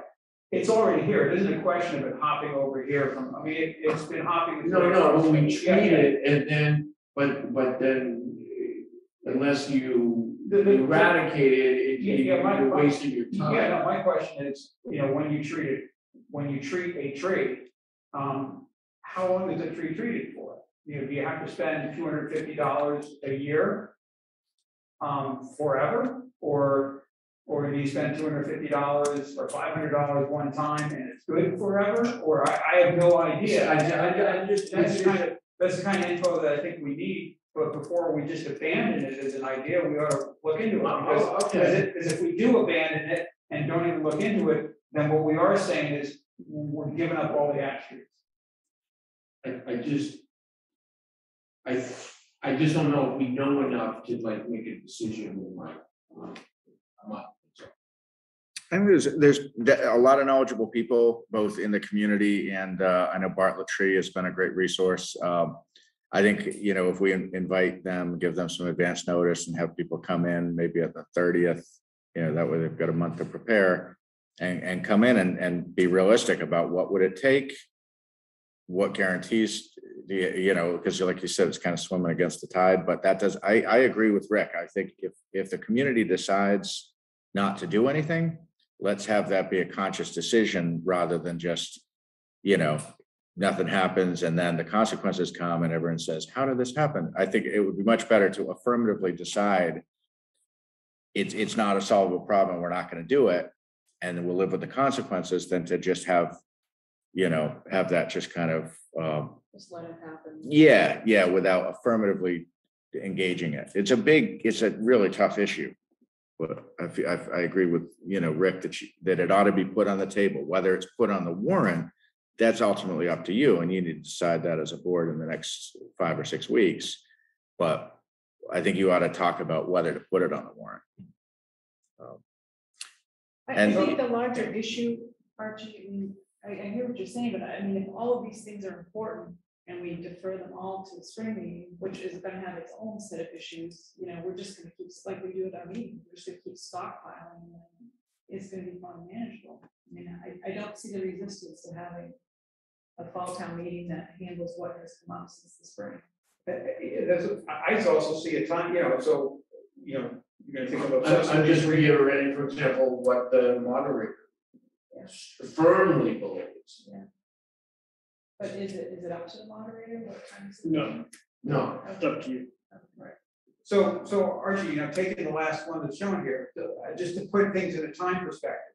So if we apply for a green, if we've allocated some number, and for round numbers up there, for arbitrary numbers almost, I'll say $10,000 again, because that was what we did last time, for matching funds to apply for Green Communities Grant. This is the first time there's a Green Communities Grant round in the fall.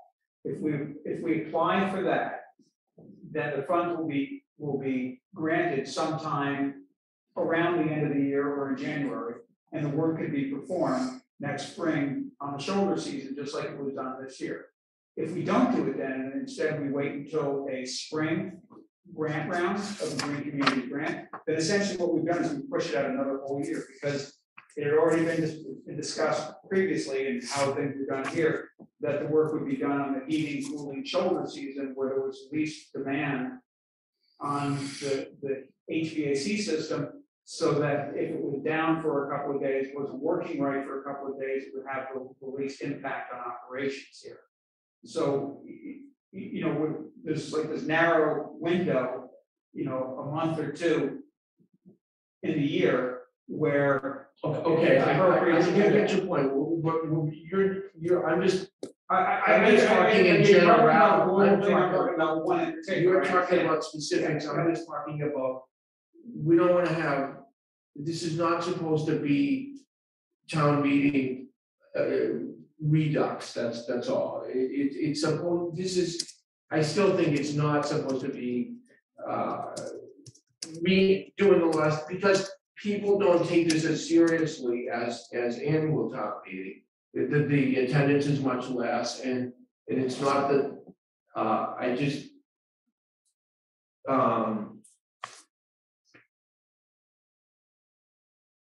like certain things, bylaws and stuff. I think those should be done at annual town meeting. That's just, I kind of agree with that philosophy too. Yeah. I want the most people to have the input, and it's when people's attention is more on the thing rather than in the fall. That's all.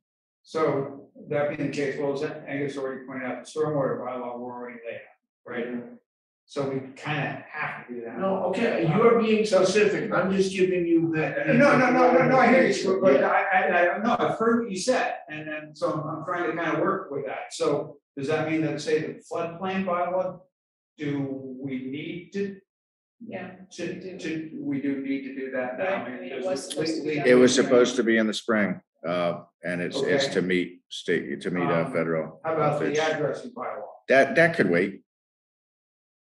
And you know, with the fact we'll have a new town clerk, new assistant town clerk, and new legal counsel, thinning things out a little bit, even if it's something that's really routine. You know, it's me putting together those FinCom booklets and those appendices and the check and the underlined. It's me doing that, so that all takes away from the so even though I put it on the list, I'm talking to you, I put it on the list. But even thinning out like the addressing bylaw. I mean, I would have to explain to Sam, even like the thing is, he's been working on this for months. Yeah. He's circulated among public, and so I hate to like now say, oh, well, I know it's substantively ready. Don't say I didn't try to help you. I know. I'm done. Yeah, no, but I don't think it's. I would, if he's been working on it, I don't want to take it and defer it. Right. It's There's gonna be more stuff for him to bring. what my goal will be for the next, certainly for the next packet is I'll put together all I have on all of this. In some cases, that's a complete like polished draft. In other cases, I might not have anything, and you might have a memo from me with 2 sentences of, you know, a resident approached me with this idea. Here, I don't know anymore.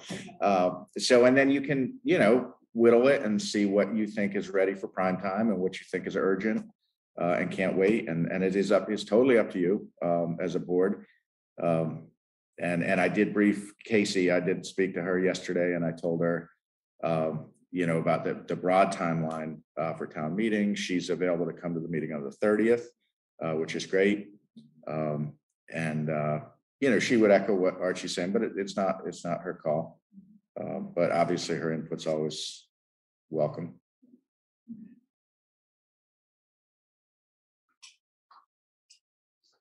Archie, any other? No, I don't want to pick on things in general, because these things are going to change in anyway.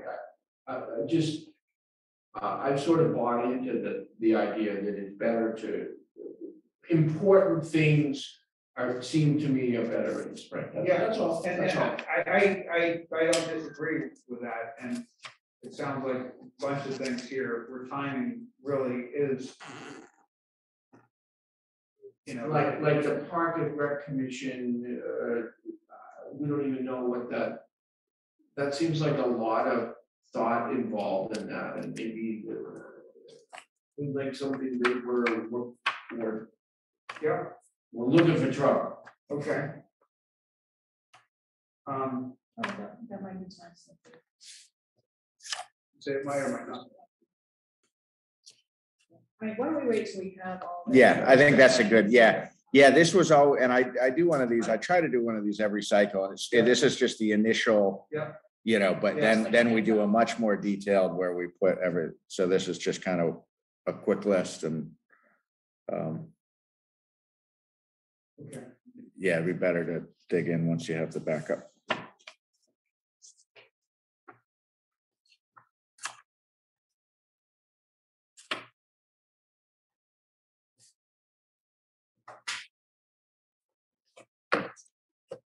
Just get letter from MPC or potential designation of a rep metropolitan organization. And currently the rep for our district zone. Subregion. Is out of Raleigh.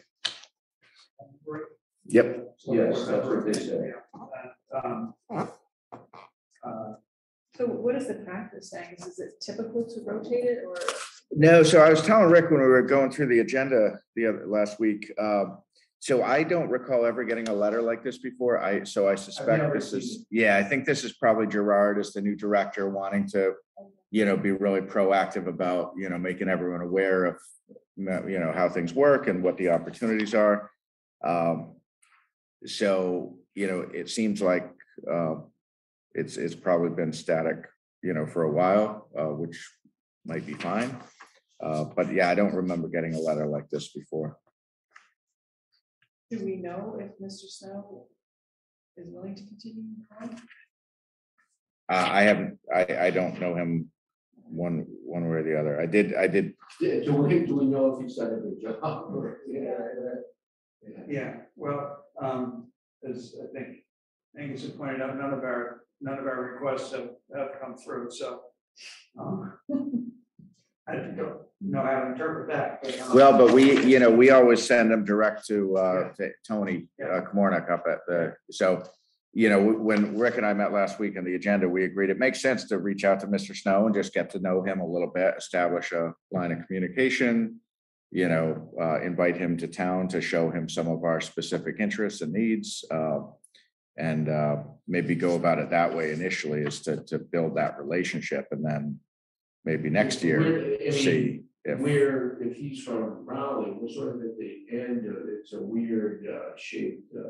We're kind of partnered with people wherever they are.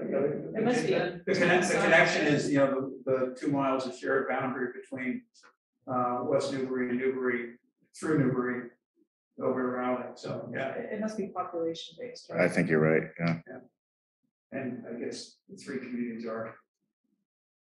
The small ones. Yeah, but we're kind of contiguous. I mean, at least you can draw a line. Yeah. Those are really separated.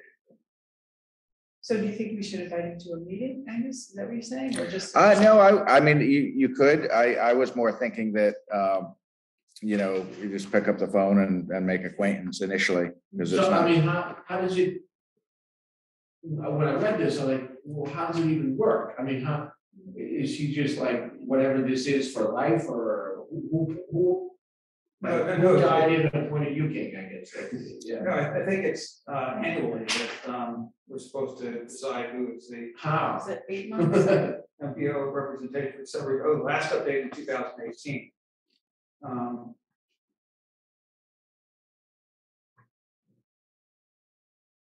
Well, should one of us reach out to Gerard or maybe Angus and just ask him these questions?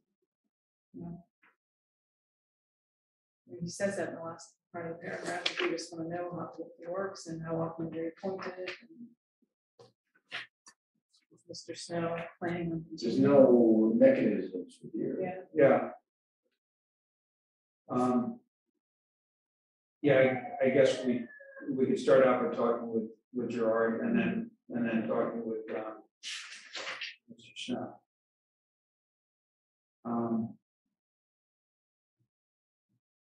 The deadline, to have the signed letter by August 15th. Yeah, I mean, we do have a meeting before, another meeting before that. Well, I'm not gonna be there. Well, I'm happy to reach out to Gerard if that's appropriate, so that Anderson. But you think, but Wendy, is he gonna be honest about whether? Well, I'm not gonna ask him about him personally, but just so we understand the process. and how Yeah, it is okay. appointed, Yeah. If that's useful information. Has he gone to any meetings or, you know, that kind of thing? Yeah. It's not like an evaluation. I just want the facts of how it works. Yeah. Angus, is that appropriate for one of us to call him? Sure, yeah, I mean, yeah, I'm happy for that to happen. I have no problem with that. Are there any specific questions other than just generally how the process works? Yeah, why not, yeah. Yeah, I mean, I even wouldn't mind talking with Gerard. And I've got him in PC's number, so that's, you know. Okay, great. Yeah. Give me something to do while I'm driving. Wait, on Bluetooth, right? Oh, yeah, of course. Okay. Just checking. There's always one of the brothers from.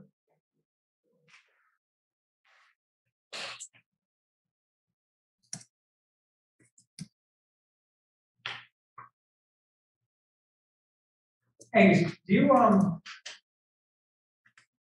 recall off the top of your head, or maybe Mike would, what we requested, what projects we? Yeah. And I mean, I recall last year that there was a listing, but I don't recall. Yeah, there were three. Sidewalk. Yeah, sidewalks along 113, particularly in vicinity of the schools. Yeah. Middle Street Bridge. And then the third one was that intersection down near the highway in the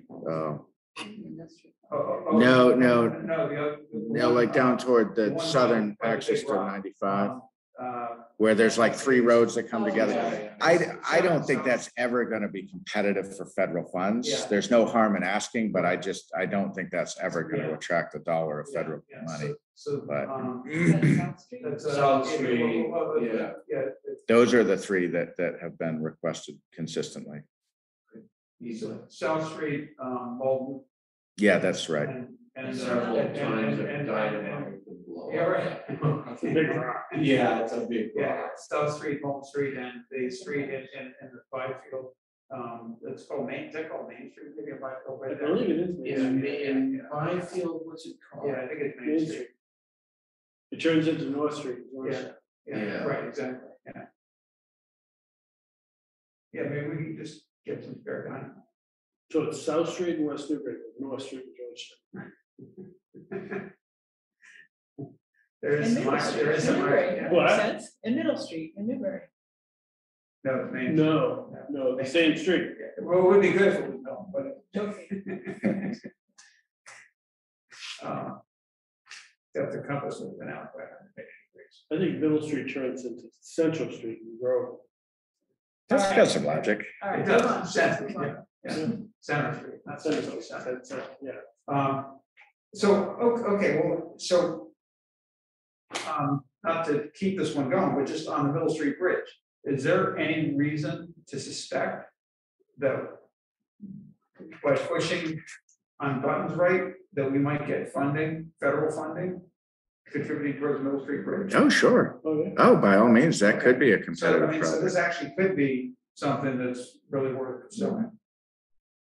Yeah, I mean, my guess is the federal monies may be something like out of a stimulus, but sometimes, in fact, it's not at all unusual that if, let's say they put a lot of money into a federal stimulus, they may well put into this legislation that projects, in order to be eligible, have to be on the tip. Yeah. That happened in Westford, and the town bent over back, have to be on the tip on the transportation improvement program. Okay. And the town bent over backwards. It was enormous because we had to procedurally amend the tip in order to get the ARA funding. This was back in the early 2010. So being on the tip is strategically valuable. Yeah, Even if there's no funding in the immediate term. yeah, okay. So yeah, making sure that, I mean, we've worked with Tony and I, he's, but yeah, I think we definitely ought to build a relationship, and the more advocates we have for the importance of that project, is only a good thing. So time, Senate votes to take up $1 trillion bipartisan infrastructure deal. The critical vote came just hours after the senators of both parties of the White House reached a long sought compromise on the thing. That was today. Yeah. Right now, Right? This afternoon. Okay. $1 trillion. There might be a couple. Yeah. I talked about that. I spoke with Micah today. it wouldn't cover the Yep. cost of the Mill Street Bridge, it's not. Oh, but if we got $1 million for that, it would change things considerably. No, $1 billion. No, it's $1 million. Okay, so $1 trillion It's a big country. is 10 to the 12, $1 million is 10 to the All right, we're 6. losing focus here, folks. Okay. Sorry. All right, we're done with that, one, right? Okay.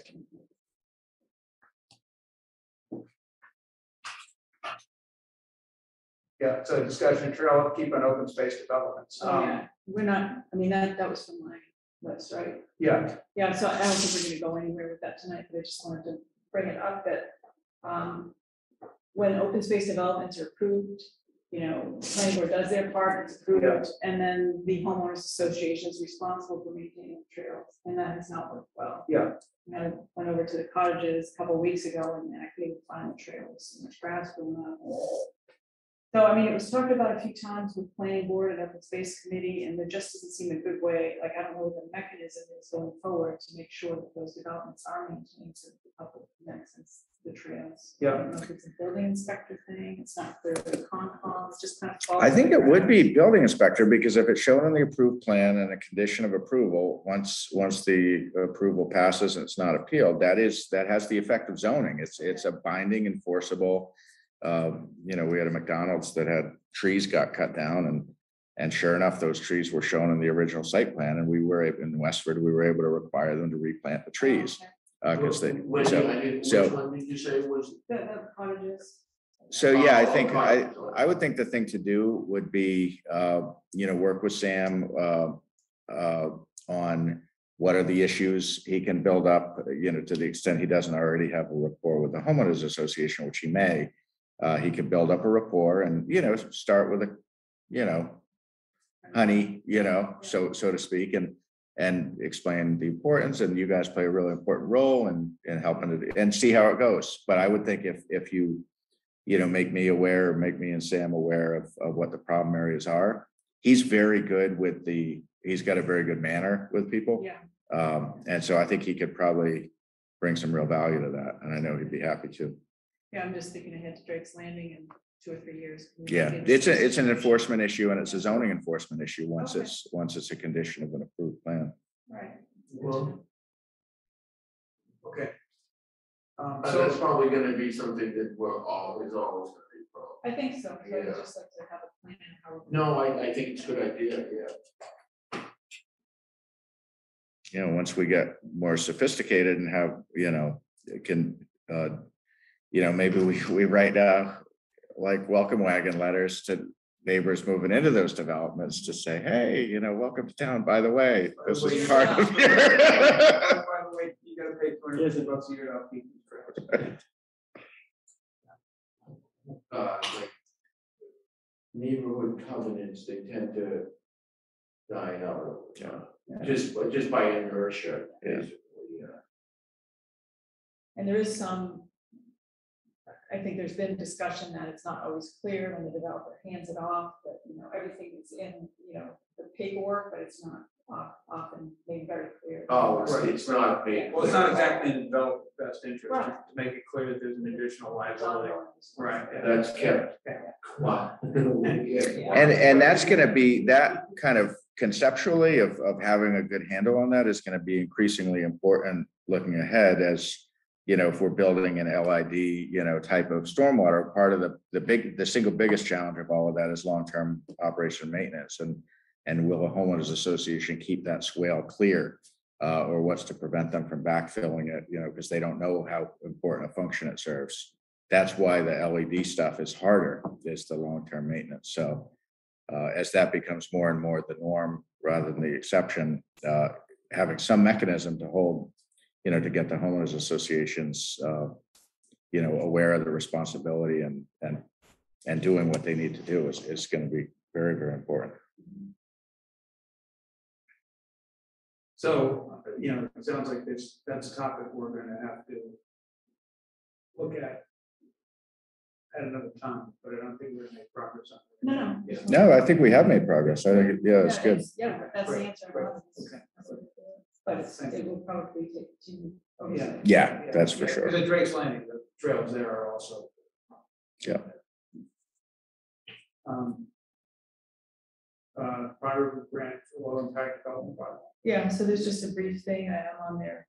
Actually, I'm on the Pie Rivers group, so, this is a free, tool, or, assistance with this tool, so I don't know whether it's appropriate to ask the planning board to take a look at this. I just wanted to get your input. So the tool actually looks at your existing bylaws and looks for potential to promote the impact development. And so the grant to Pie Rivers is to assist communities in using this tool. So low impact development in terms of impact on okay. So increasing density so that they're. Yep. Yes.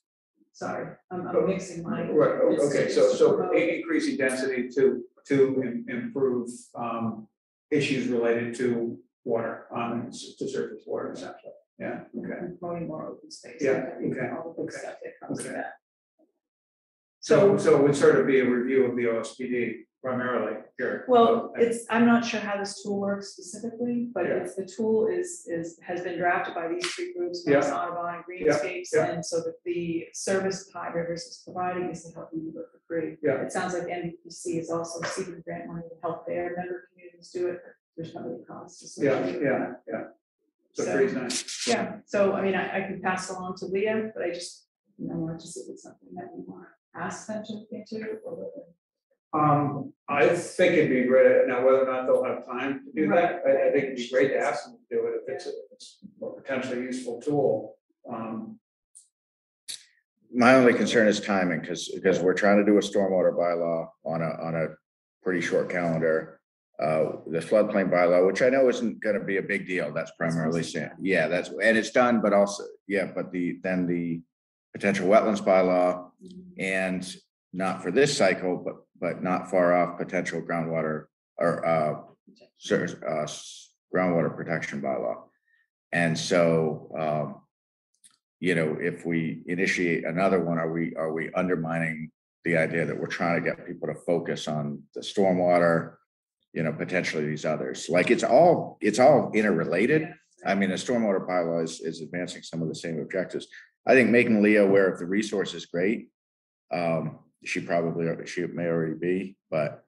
Is it worth me reaching out to Patrick Lynch and just seeing what the timing is? Perhaps, we could defer it for.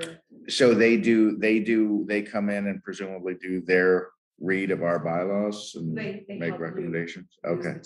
Okay. That's the way I understand it. So that, it would be on us. Mhm. But perhaps they have, several communities interested, and we could ask at the end of the line if we have these other bylaw things going on. Mhm. I could follow up and just see what the details are. Or I can just pass it on to Leah, so she's aware, or make sure she's aware of it.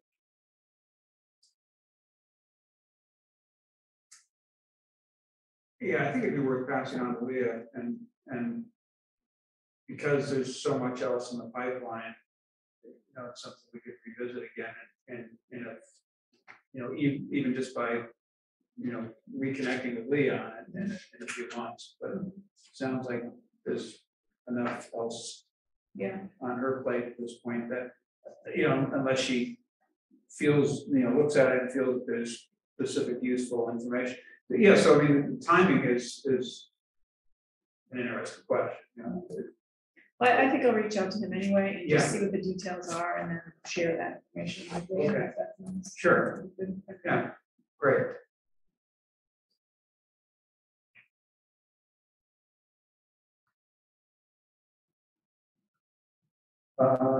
Okay, time to conduct board appointment staff and town manager evaluation. Yeah, so are we still have to either set a date for the town manager evaluation or formally decide to not do it this year. So, Okay. And then, the next step is the other. I guess how many other, it's not clear to me who actually reports to the select board. So the police chief, Okay. the town council, not the town clerk, but the town council. So obviously Mike's, a short timer now. The town accountant, business manager, and that's it. When we had the executive administrator, that was also one, but it's 5 positions total. It's council, executive administrator, town manager, police chief, town accountant. And I think that I would recommend, as I've said before, if you, when we do this, I just think it's really good. It would be good for you guys to spend some time with Stephanie, just to, because it kind of gives a fuller picture. And she's definitely part of the management team, and increasingly so with Mike's departure. So I think that's would give you a more complete picture. If we do that as a board, as a group, we need to be open meeting. I actually sat down with Stephanie earlier this week for 20 minutes or so, and I sat down with Jeff Duran also earlier this week for half an hour, 20 minutes, half an hour. So just to talk and see what their concerns were, and try to figure out if there was anything that I could see that we could readily do to help with issues that were of concern to them. Quite frankly, there aren't easy solutions to the problems they're addressing, that they're dealing with right now. I mean, it was good at least to hear from them, in a outside of a meeting like this, what their thoughts were. And I don't know. So what are you getting at? I'm just saying it might be good for maybe each of us want to do that if we feel it's necessary. I don't have anything to report from it that we don't already know, that we haven't already talked about. I think it's important for them to understand or to realize that we've listened to their concerns and try to understand and acknowledge that there are certain things that we would like to see fixed, but I don't know how regarding the operations and sort of the managerial end of town government. It's an issue of a lot of workload and not as much people power as there is workload. It's more demand than there is human resources. At least that's the way I distill it. And police, the issue is largely different, but it's it does ultimately boil down to a human resource issue too, but it's related to availability of staff or unavailability of new staff, and sort of attrition of staff, and the difficulty in replacing.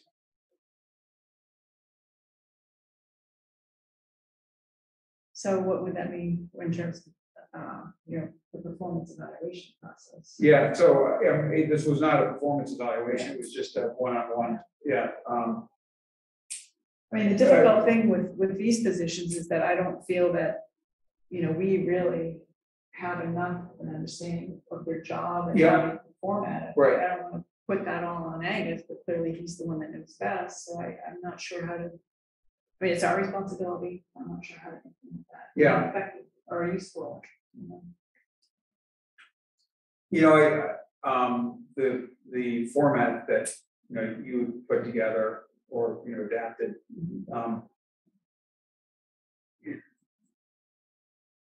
That was. I think there's too much there for those positions. Yeah. I mean, it would be yeah. So if we evaluate those positions, it should probably, should it just be one of us, or should it be the board as a whole?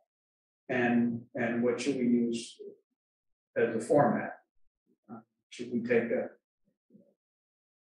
sort of simplify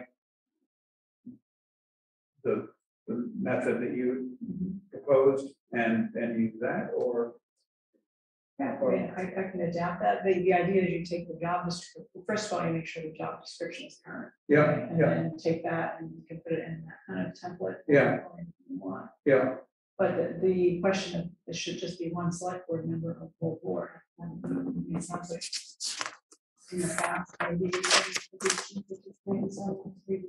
We usually, in the past, we had divvied it up, and so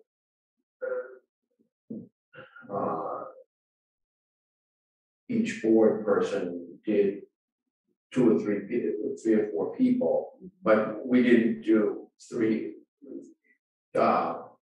Inspector. We didn't do the building inspector with 3 people. Just and then the next year a different person. Would do the building inspector. yeah. So But of course, now we have a small handful, because because a bunch of people that report to Angus. Yeah.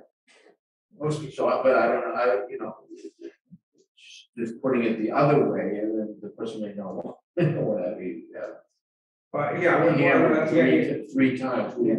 That's my own. Yeah, okay. So did you do it with, like, it wasn't Angus obviously, but with the finance director or somebody that actually knew what the performance is like, or did you work closely enough with them that you put it that way? We sort of had looked at the departmental goals for the year that had been set up previously, and talk about, well, what ones of these did get accomplished, and we were a little bit more hands-on at that point, because we were just looking at everybody's invoices, so we knew what everybody was up to. We were signing off on people's payroll, so we were a little bit more hands-on in terms of knowing what an individual department was doing before. So and it was also information. It would work both ways. Information gathering for us too. Yeah. Angus, do you have any suggestions or thoughts about how you've seen it done with other towns that have a manager or administrator? Well, this is much more like an administrator form that we have here. So, normally the manager would conduct all the evals, and the manager would be evaled by the appointing board. With administrator form, when I was the planner in Marshfield, I reported to the planning board. Planning board conducted my eval. And when the select board, when I started a few years ago, had kind of pre-scheduled about a dozen evaluations with different staff that were either under my or the board's appointment. And we scheduled those with myself and a single board member, like Archie described, with a different board member for different departments. That did not, I look back at that list the other day, it did not include some of the departments that report to their own boards or commissions. So there's not been, whether those evals have been conducted or not. I'm not sure that if they have over the years. But we don't know whether, I would have to say that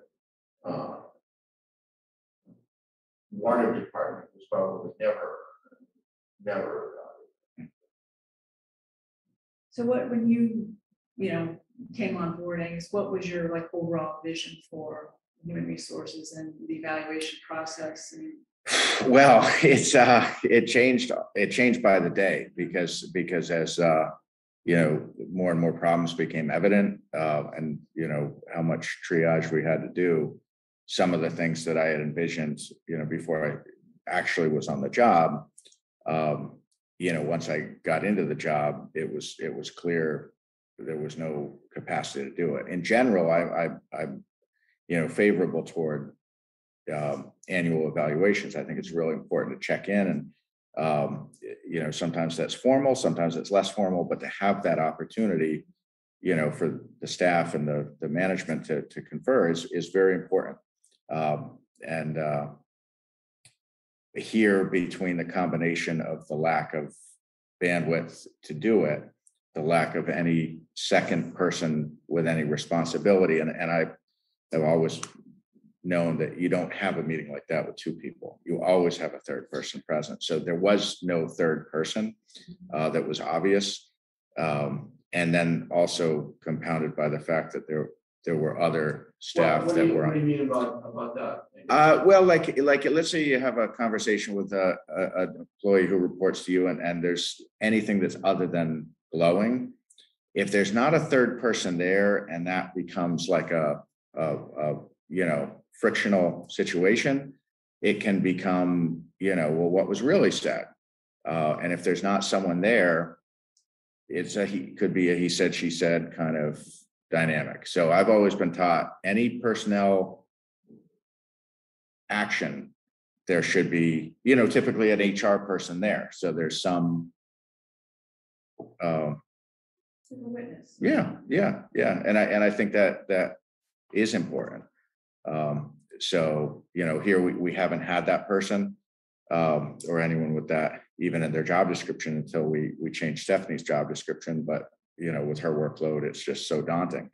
But again, turning back a few years, knowing those dynamics and knowing that there were a number of staff that weren't on that list because they're appointed to a different one, it seemed to reinforce this idea that there's different rules depending on who you actually work for. And it just everything seemed to be so counter to what I had understood from my prior town manager job and having worked in governments with a town manager form of government. It was so far apart from my understanding of my job, and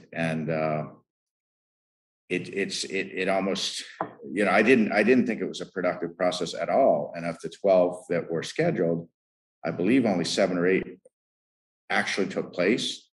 So there were others that were scheduled that never actually took place because we had a member of the board who it just no, I can't, and they just never happened. So it was kind of very scattershot. And also I felt this is a whole different thing, but where I was brand new, hadn't had the time to establish any basis, any rapport with employees. And I, of course, wasn't here for the prior year, and I'm sitting on your personnel eval. It was it felt very heavy handed. It was not how I would have chosen to do it. And in fact, I think it got things off on the wrong foot in some cases, when if things had been allowed to progress on a more natural timeline, but I don't want to rehash all of that, but I don't think anything really good came out of it. And I do think some negative came out of it. But that's a different question. That's a matter of, I'd like to. So let's establish if we're rehashing the past. Yeah. So let's establish, Yeah. do we think should we do this? And if we do it, we should make it a recurring thing, because it was sort of oh yeah, this year we do it, and we forgot to do it last year, and it's sort of catch can. And so I don't think that's fair to the employee and the supervisor versus whoever the supervised. And I think that if we do it at the same time every year. It's sort of an established procedure that not that one person gets it but another one doesn't. That's Angus is just reiterating the way I always did mine, but I felt that sometimes the other people didn't necessarily do theirs, and it isn't fair that someone has it done but someone else doesn't, and we have to be consistent. And there wasn't any business. And as far as, and we're talking about two different things, because we're talking a little bit about like the people I oversee versus the ones the board would conduct, which is two different things, but. I feel like they should be consistent in approach and. Well, right, but this is where the bandwidth issues, can't be avoided, because if I was the town manager, I would do that, but because of the crushing workload, and the time it takes to prepare, to have the meeting, to do any follow-up, it's going to be at least 2 hours per total. Yeah. So you multiply that, so it's what, 40 hours of work. Even if I space that over 4 weeks, the idea that I have 10 hours a week, I mean, I don't, I don't. I wish I did, because that's part of why I always say, like, I can't, I'm a part-time town manager because I'm a part-time finance director and part-time HR. It's so everyone's bored of hearing of it, but it's every day. And so, unless I can look ahead a month and say, yeah, I can commit 40 hours in that period of time to conduct, 14 evaluations. And when I see that in my schedule, I'll do it. But I know my schedule and I know what's going to happen, with the list. So there's a lot of eggs, and some of too much. It's so I can't carry it in the present, maybe a year from now, Okay, but at this moment, we're in triage. So what about Well, so I think. what about our charge? Yeah. Okay, if I can just follow up on Agus's comments, what if we, have the meeting with the boards and committees and try to get some of those issues ironed out first and shoot to have the annual evaluation program implemented next year, next fiscal year? Yeah, I don't, oh, you mean with department heads? Yeah. I think if we can get, because part of the personnel policies, I think that's something that's right now silent. It doesn't say anything about it. And so I think if we establish in those policies, whether that is that, they'll be conducted by an appointing board or committee, and that'll be reported, or whether they're all done by the manager, one way or the other, it should be fair and consistent. And I think having a policy, is going to be good to do that. But it'd be hard to put that in place and we got to lead by example. So if we ourselves can't, or at least me can't do that, it's hard for me to say, oh, you should be doing this. No, I know, so that's why I'm giving us Yeah. some time. Yeah, There's yeah. some internal issues with boards to work out, and we also have job descriptions to update. I know you've done a lot of work. We've done some work on that, Yeah. but there's always more work to do. Right. So could this be something the personnel committee could be tasked with, getting a formal review evaluation process fleshed out, or is that something that you feel like we would confer on? I mean, it is my job under the statute. The personnel committee, the meetings it's had, I put a lot of time into prepare for those meetings, get those packets, get them information, frame questions, ghostwrite letters, and I haven't been met halfway, I haven't. And so then we hired Stephanie, and the idea, and it's explicit, is, that's the idea is that she would become the resource to that committee, go to those meetings. It'd be one less evening meeting for me to go to. She doesn't have to go to a lot of meetings, in the evening. She comes to ours sometimes. She chooses to, she doesn't have to. So the idea was to just spread the work a little, and it for a lot of reasons, it hasn't taken hold. And I just know that to get that committee up and running, it will, and I just know from experience, they hadn't met for 4 years before I got here. The only reason they started meeting is because I made it happen.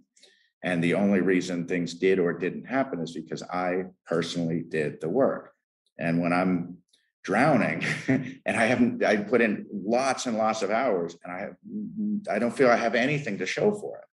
So I feel like if myself, as the person charged in the statute with personnel administration, and the town accountant business manager charged in her job description with being my primary support on that, don't have the time, how is it helpful to put that limited time toward supporting a committee when if we had time, we'd do it.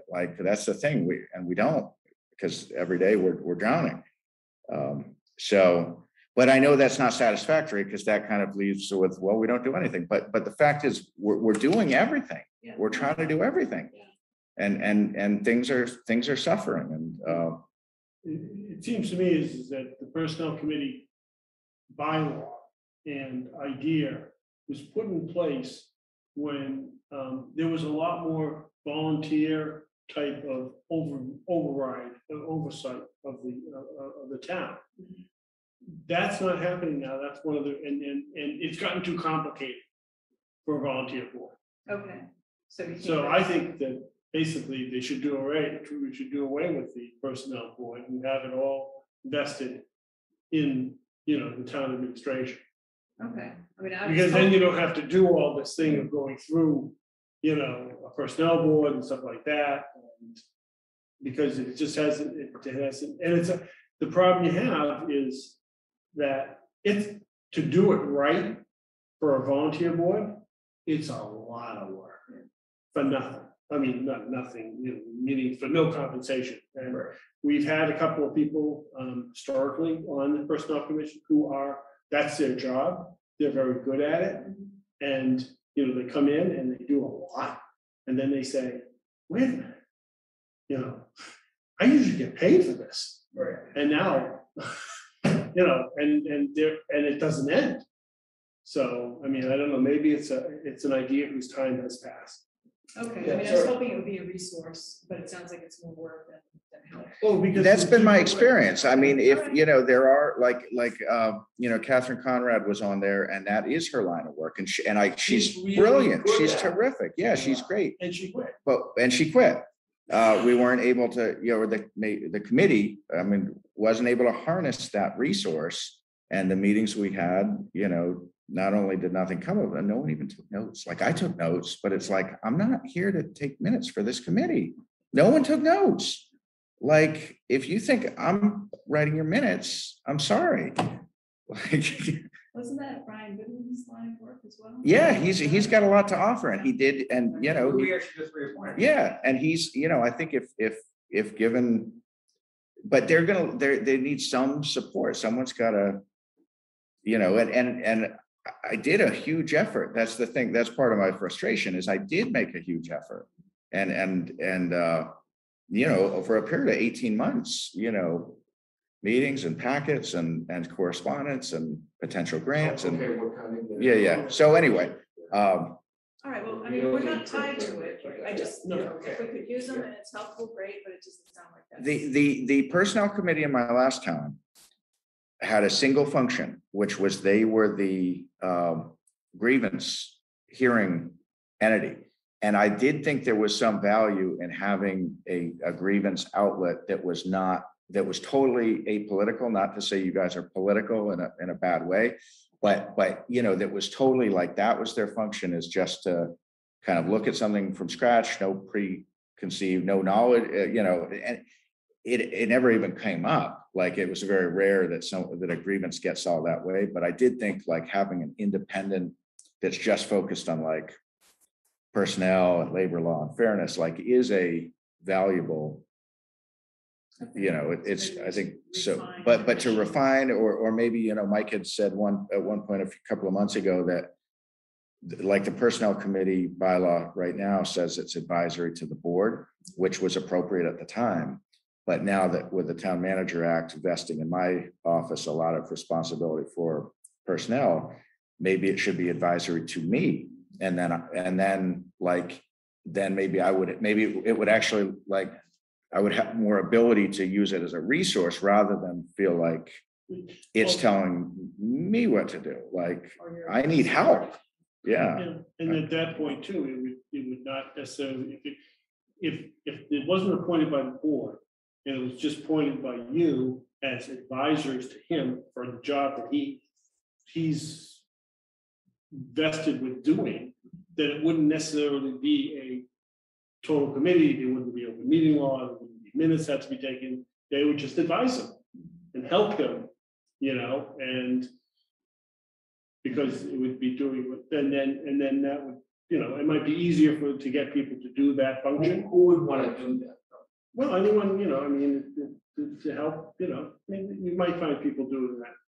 you know, a little bit more. So- It is also difficult though, because, you know, it's one thing to talk about policy generally, but some of the actual personnel issues are specifics. And I would never feel that it would be appropriate to talk with some committee member about a specific personnel matter. Mr. Chairman, I think we're getting. Yeah, yeah. When this is not on the agenda. So, Sorry. All right. So, So in terms- timing was, and so, So I don't think so.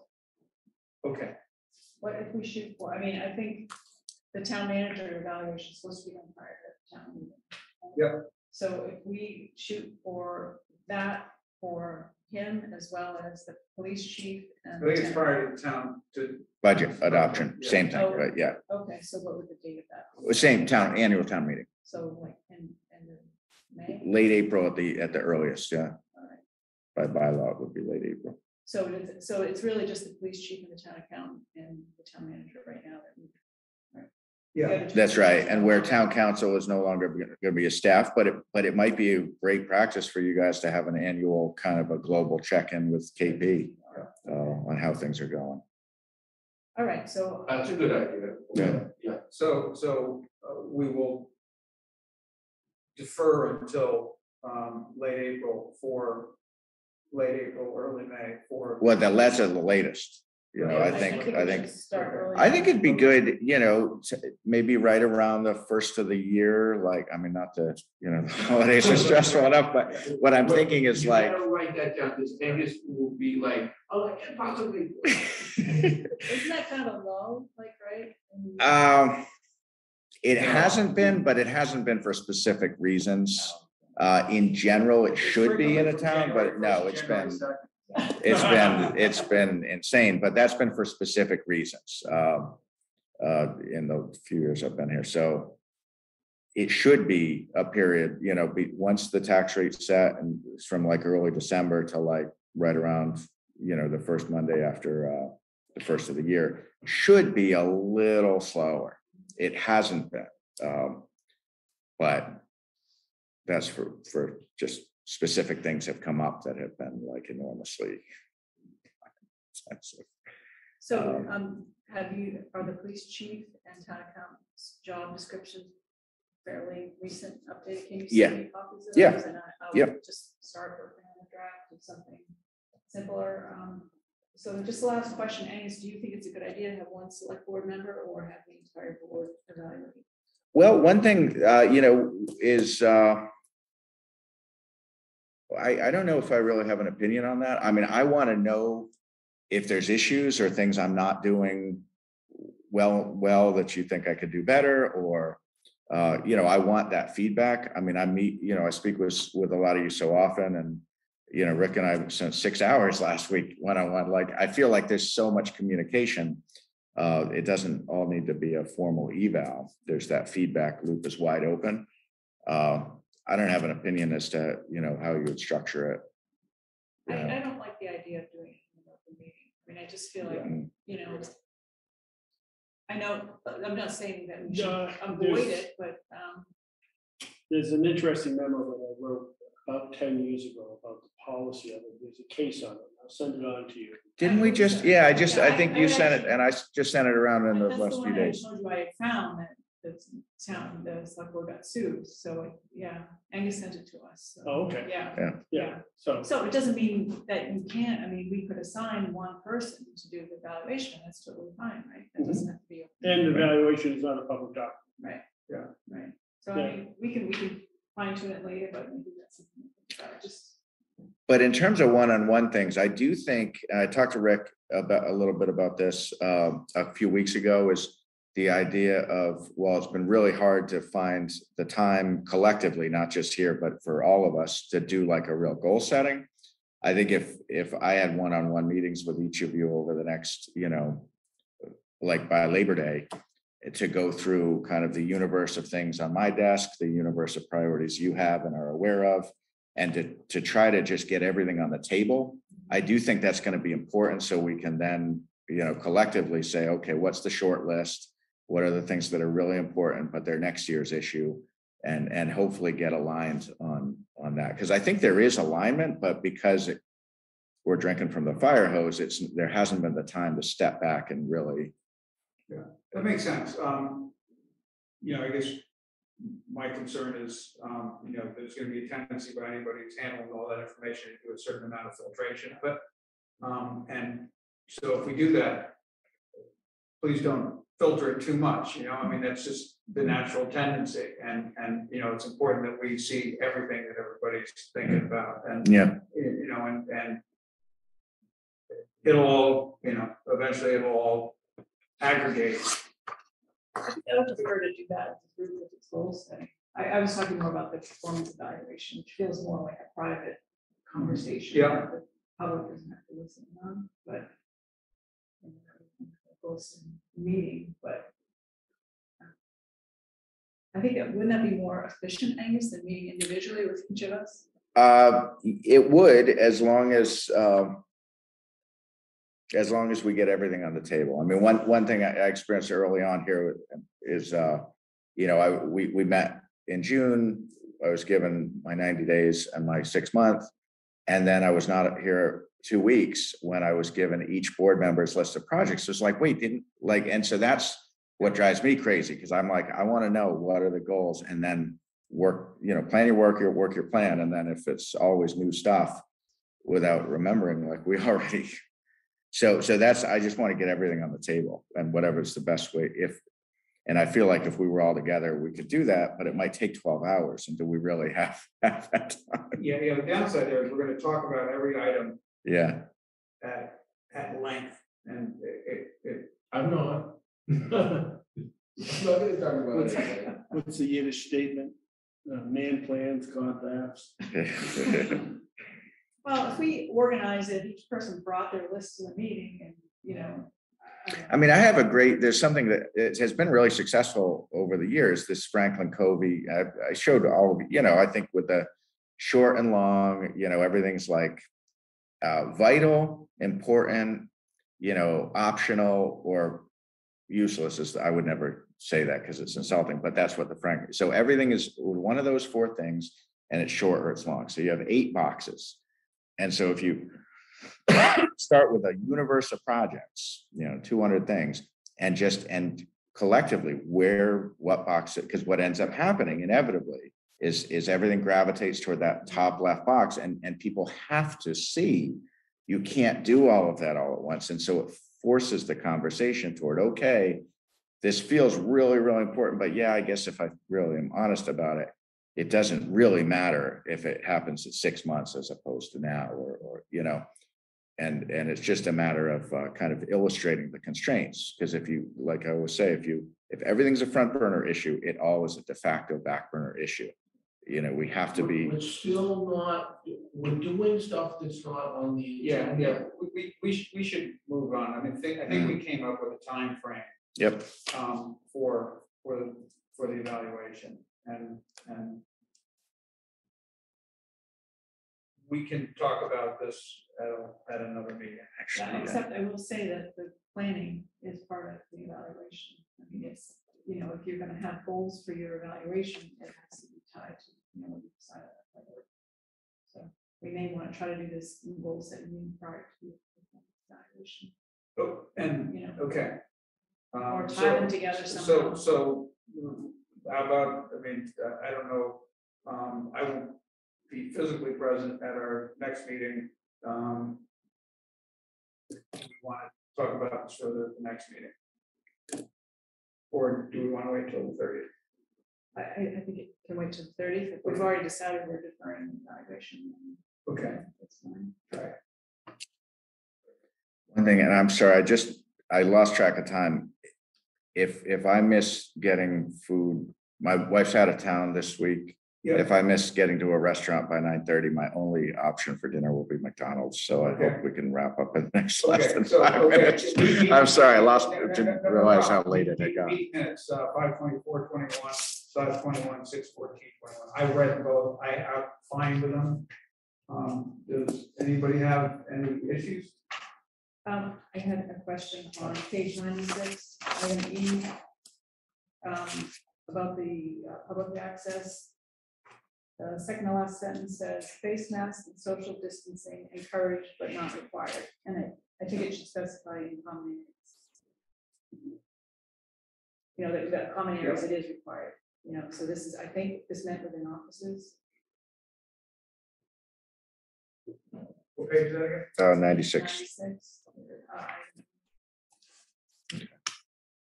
But I would assume that it should say,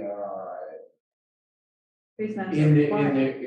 individual offices or. Yeah, something just to that to effect. clarify, we're not saying in common areas. We didn't say that, no.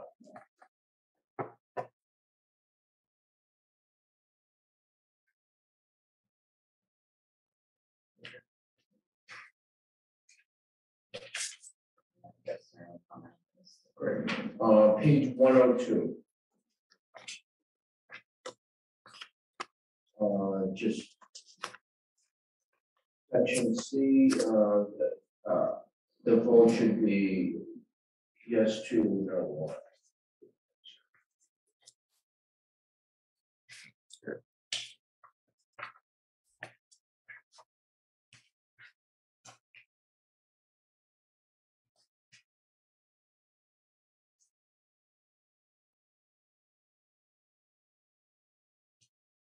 On page 105, under E,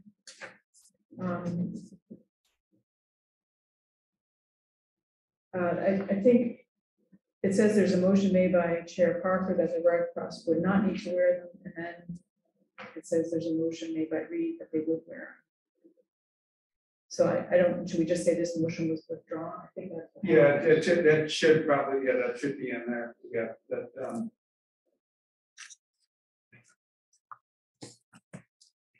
I'm having a hard time understanding that sentence. Like, what do you mean? So Angus, should I make these notes, or are you? I'm making a note, I'm marking the pages and. So what's the proper format to say it's withdrawn? Just say after it says the vote, say motion withdrawn. yeah, that'll get the point. across. All right, that was it.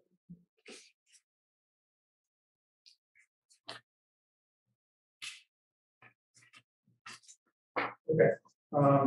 I guess all move will be accepted. Meeting minutes for the May 24th and June 14th. As amended. With Second. correct. All in favor? Thank you. So I guess town manager updates are all. I think we went through them all, the Essex retirement, you know, we saved some money there. It was a math issue. Yeah. We had correctly reported, Okay. but it was, so that's a. And it's just as a, you had suggested maybe that you would make a more, an article to put that back on the, A potential budget amendment. right. Yeah. The other, I'm just throwing this out as a suggestion, we could all think about it. We could also put that in the, our, pension, stabilization fund too. There's another thought. Yeah. I like that idea better. Yeah. And I'll talk about this later, but the investment policy committee, I brought up that we have to find out from DOR, and Lark is gonna look into that. But I did talk to Lark today. Yeah. whether that is a in the same category as OPEB, and that we could therefore be more flexible with our investment with that account, the way we are with OPEB, and then get a higher rate of, hopefully a higher rate of return. Mm-hmm. And now it's you know, it's not huge, but it's a few $100,000 at this point. So okay, I'll shut up. Okay. Great. Anything else? I put together a project list. It's not ready to circulate. It's kind of but I will circulate that in the next week or so, just so you guys have a good sense of what's Great. keeping us busy. Okay, great. A project of what? Just some of the active projects. And we were gonna talk Kind of. about that in Wayne's as well, but we don't, obviously, we're not gonna do that. Yeah, right there's now. Wayne's is more just informational. Yeah. Yeah, I'm So, hoping I'll yeah, get we should some let him dinner. get going so he can. I do. I don't want to eat McDonald's tonight. Yeah. I have nothing in my fridge. I'm moving again. Thanks. Mike,